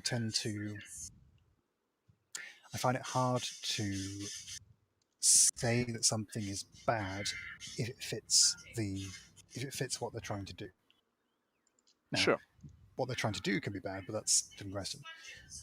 So the same way, like if you look at the Warrior IFE, and like the Warrior is a less capable vehicle than the Bradley is, right? The Bradley has tows and can do far more in general. The but the context of what Warrior was designed for makes some sense because you have a British infantry sections which are designed to win infantry fights, and the infantry they're going to be fighting are Soviets in BMPs. So what you need on that Warrior is something that can kill a BMP, which Yeah. the 30 mil Rowden cannon does extremely well. So is that bad? I don't know. Like is that worse? It's different, isn't it? It's Yeah. not a I see. it's a different context. So yeah, Okay. Thanks for your answer. no, it's all right.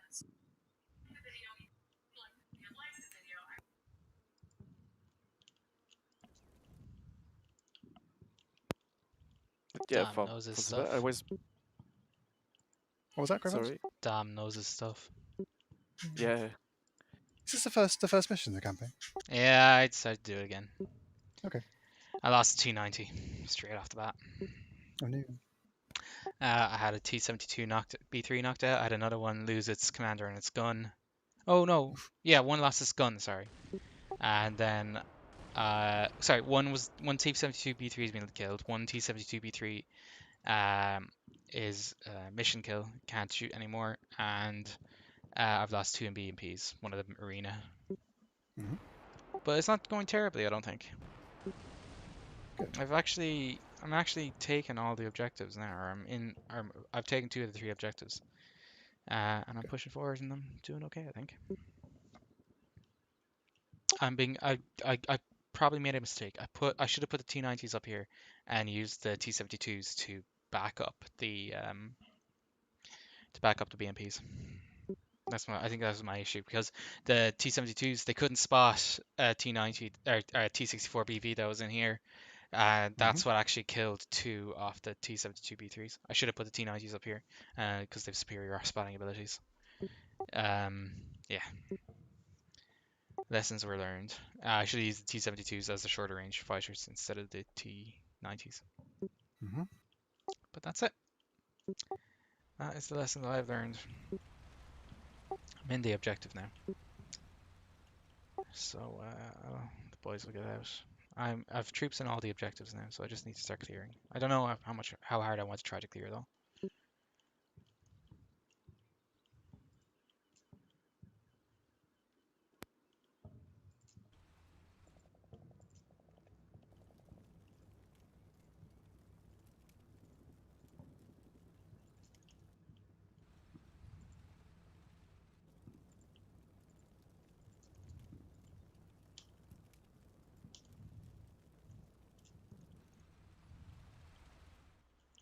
But yeah, I really do like the BMP3.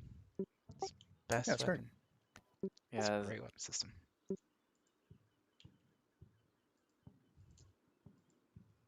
So I was actually considering what the best choice of BMP is in Black Sea, and there's really three options, and I don't think it's trivial. So the BMP-2M obviously has the tandem launched AT-14s. Having AT-14s means it can potentially, if you're lucky, go through an Abrams frontally. Just about. So that's obviously very powerful. That's a powerful thing to do. Which one is this now? Is it BMP3, is it? BMP-2M. The Okay. 2M has the tandem launched AT-14s and a grenade launcher and various other things attached to it. So the BMP-2M is very, very good. Now, relying on a BMP to take out an Abrams, even with AT-14s, is suspect. But that gives you a capability, and the tandem launch means you can maybe deal with APS as well. So it's a thing. The BMP-3M, you have a choice of either explosive reactive armor or arena APS, and you can't have both because the arena messes with the era blocks or vice versa. Yeah. And the interesting thing is that the APS will not deal with javelin clearly, and obviously won't deal with a main tank gun, and sometimes won't deal with toes because the toes are top attack as well. But it depends on which angle it comes in at. Yeah. But obviously it's very, very good against all the Ukrainian ATDMs, and mostly very effective. Arena, it's not 100%, but it's effectively, it may as well be, essentially. It's like you basically can't assume that if you fire an ATDM at anything with APS, it's going to work. So it's effective 100%. Thing is, though, the era, if you're up against Bradleys, the BMP-3M with explosive reactive armor will quite happily sit there and tank the 25mm autocannon shots from the front. So they'll die to the toes, but they Yeah. will win the firefight, Oh. and that's really fascinating. So I think the 3M with ERA might be the better option. Interestingly, the 3M with beer is cheaper than the Shtora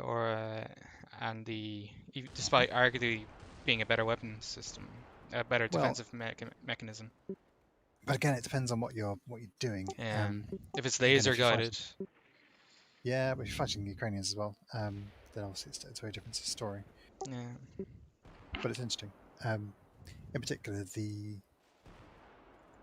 there's a reason why the BMP3 is the reason why everybody's upgrading their autocannons to 30mm or 40mm, because the Maxim with Ajax and things has a 40mm cannon because of the BMP3. Because it's scary. Yeah, that's a capable vehicle. You still can't see anything, but it's it's very powerful. It will murder zone you. It does. Well, again, it clearly has an intent. Like it's designed with one thing in mind, which again, pragmatic, right? It does one thing. It does that one thing very well.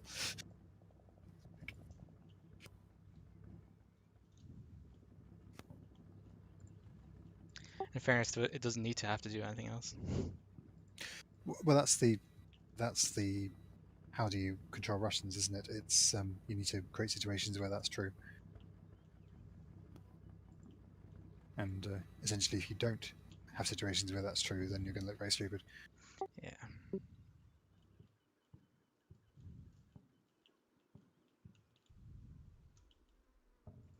I think in terms of casualties, I've done actually a lot better than I have in the past. Good. At least in this one.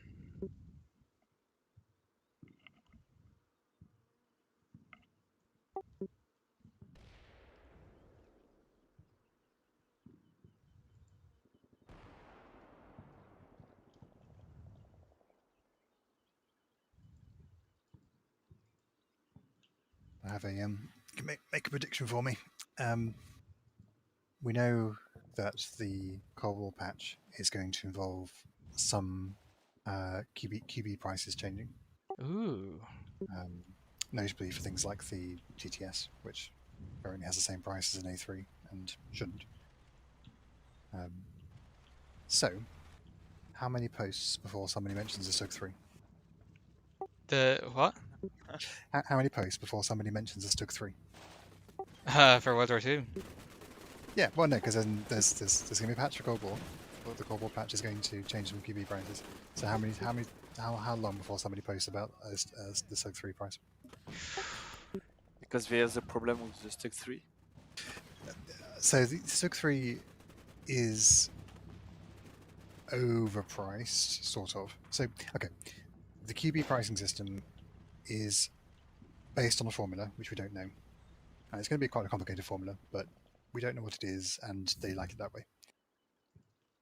That formula, like any points you give something is going to be wrong.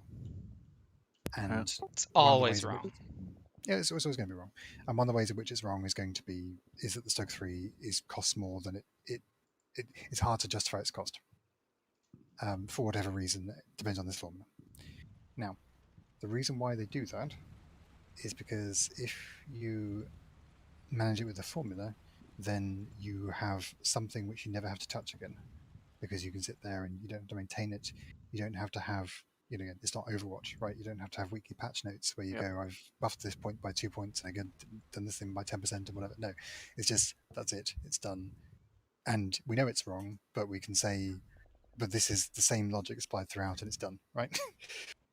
Yeah. So, yeah.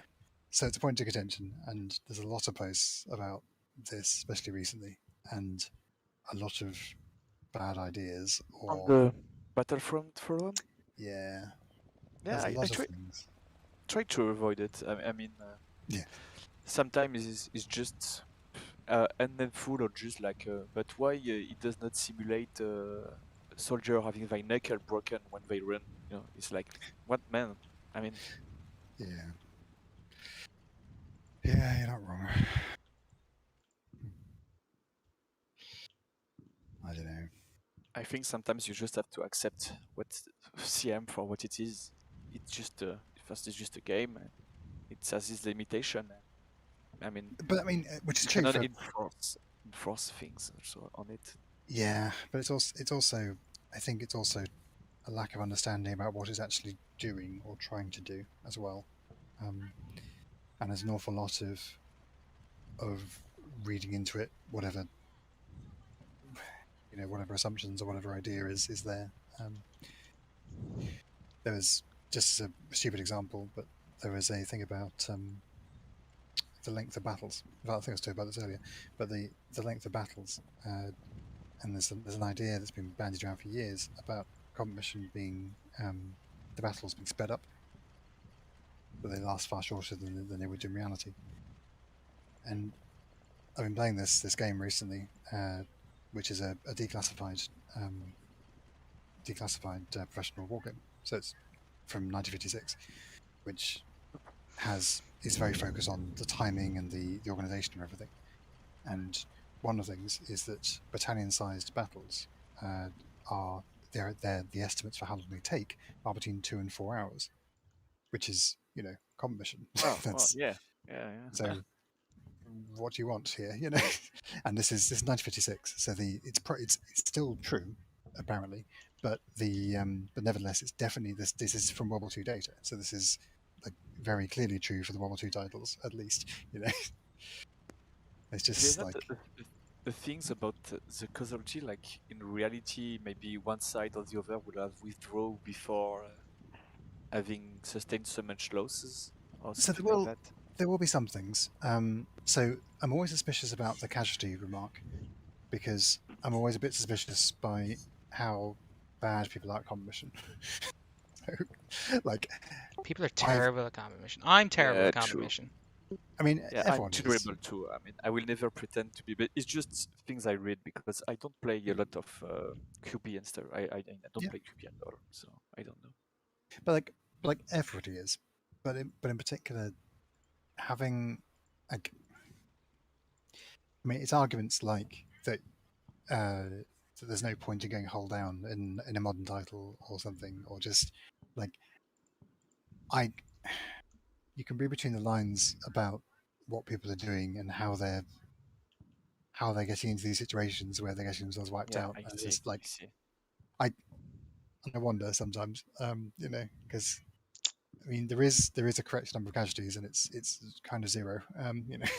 That's I think also maybe for QB I don't know, but for the mission it's also I think a limitation of the game. So like you cannot program the EA. So okay, you have sustained this much casualties, or no, you will yes. withdraw. So they just stay until the last man, basically.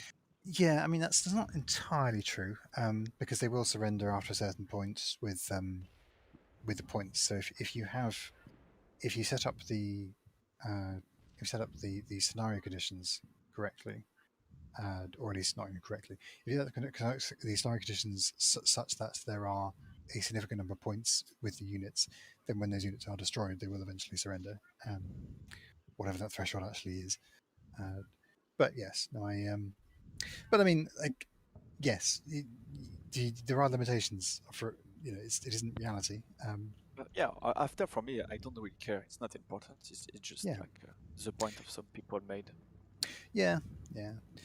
There's an awful lot of nonsense that's talked about it, and it's and there's a lot more nonsense than real stuff. Because I had this in mind because I was reading, Oh, it was shit. 11th November, and I found a website where you have like carnets, like Yep. of soldier where they keep during the war, etc. Mhm. And I read through some, and they have one very interesting from the beginning of the war, so it was not yet trench warfare, it was before. Yep. And I was surprised at which point, like, they attack, they say where we shoot in the general direction of the enemy, we get like 1 or 2 casualty, and then we withdraw, and we walk, and we go back. And you have a sense of, like the big amount of casualty was of course by cannon and bombardment, but the actual fight to take over a position or to defend, Yes. they were like giving up very fast in terms of like losing few men and feeling like okay, we are like over, like they will win, so we just get the Yes. fuck out. It was a bit interesting, you know. It feels less like we stay and we fight until till we die. Oh yeah. Did it. So it's a thing where, so with wargaming in general, you generally want to whatever you're modeling, you want to be you want to build a realistic model of some sort So you're to whatever team scale. commander. Who do you have left? But the Hardly scenario anything is where you can be where you can be a lot more gamist and you can have a lot more control over things. So, you know, you can like only like in terms of like naval battles, right? Only the Battle of Jutland was Jutland, and you know Jutland was a huge loss of life and a huge loss of material on both sides. But it's a big dramatic battle, so I think you can be forgiven for focusing on that. Same thing with Gettysburg or Waterloo or whatever. You know, these big Sure. climactic, decisive things. Which I mean, like 50,000 people died at Waterloo, right? That's an awful lot of people, in a very short space of time, in a few hours. But that's because this was, you know, a frontal assault against a thing that had to force an issue right now against the clock. So yeah, it's going to happen. That's that kind of thing is not applicable if you're looking at, you know, I don't know, a patrol in Afghanistan, right? If a patrol comes under fire, you don't fully commit to the regiment to, you know, it's just like, no, you take other pot shots or whatever, and, you know, that's fine. Yeah. Yeah, sure. No, it was just like I mean, I appreciate that the game does not reflect the fact that a lot of fights are just small exchange of fire, and that it's more like big commitment. Otherwise, it will be boring. Also, you know. Oh yeah. But, Well, or at least it's something like there is this. I think there's even scope for that. I think it's quite possible to have scenarios based on smaller stuff, but that's certainly not. That's you know clearly not going to be the the main. Again, the big decisive thing. No. Again, you know, it's seeing the Soviet Union roll over West Germany or whatever. It's that big moment rather than you know. But over from the comparison with hardly any CM, of his like it company was is very left interesting alive. to read this kind. Sometimes it was They very killed sad because Battalion like he commander as stopped well. and he said that he was killed, like That's in sad. action, and they have one. Well, but what guys like he was a musician, like a music of the Yep. regiment, and so musicians That's the were FO. also people who carry the wounded That's the battalion commander. Yes. Yeah. during battle. Tactical group CO. And so he went to Verdun, He's explained that dead. he Or no, he get up wasn't one the commander moment, at all. he was hiding in hole inside the ground, and then something spoke next to him, it was underground, and he had to carve with his own hand to get outside and breathe. He survived all that, and then he was moving, and then he stopped and just said like, You he killed a was friend. transferring wounding, and then Wounded him. a shell, boom, and over. It was a bit terrific, you know. It's like you like it feel a bit less. I mean, I don't know about World War II but like completely random, horrible stuff. They just like be there, Oh, yeah. get shot at, get back in a drink coffee, then go back again in front, get shot from everywhere. But I think he said he never shoot one time. Like he just was just there and occupying the ground. Yeah. It's just like, well, I did it, Dom. Well done. That's all I the. clapped That's him all the hard. screen. Well done. I lost 2 tanks and 2 BMPs. Good. 9 dead, it's not a 9 lot. killed and 5 injured. But yeah, it's changed a lot between war, isn't it? Like the way like soldier are used. Like it's also why maybe today army are smaller in terms of number than before because you don't need so many people. Yeah. Yeah. I said one thing, like I said before, but one thing I wish the Black Sea showed you more of is the well, again, the phrase is a Dickhead. high intensity combat on a low density battlefield, and like seeing a dispersed seeing dispersed troops, whatever. And Bigger maps. That's what Black Sea well, really needs. Black, it's so again, it's a little bit, yes, but it's a little bit more complicated than that. Because some of it, so sight lines in Ukraine are pretty short because it's flat and because there's quite dense terrain, so it's unusual to have sight lines above 600 meters, and that's always going to be an issue of Black Sea, just fundamentally it's what you're doing. The problem is a lot of the maps then don't have, especially the ones from the Great Battle maps, is they then don't necessarily have a lot of options. So if you don't have a lot of room for maneuver, then you're just Oh, good you're job, again you're FO fighting team 8 dead. in 8 enemy these casualties. choke Oh, points and look these at you. nonsenses. 2 I think it would help, BMP2s, 2 and C64s. but also I think BMP2K. again the same size but smaller forces would also help, and yeah, there's a number of things. And one thing that's the current worry with militaries is some of the stuff in Ukraine, but in particular there was one, like the best case essentially, or worst case, but the best case was a situation in Ukraine where a You gotta kill battalion or some maybe now. 2 battalions, depending on who you ask, was assembling for an attack. A Ukrainian battalion or two, and It was 2 battalions. yeah, well, it depends who you ask. Okay. But battalion or two, and the level of casualties also depends who you ask. But the point was that suddenly they started coming into electronic warfare. There were drones flying overhead, and there's a rocket attack, and the rocket attack devastated them by all accounts, depending on who you ask.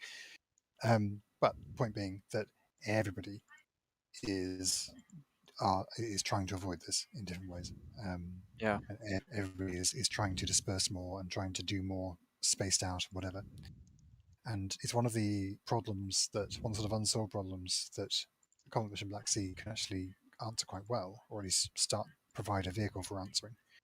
Because the problem with fighting sort of ultra dispersed, and bear in mind that in some cases they're talking about having a single platoon on a 4x4 kilometer map, essentially at the extreme, and like having like 6 to 8 vehicles, right, covering the entire map. If you imagine in combat mission terms,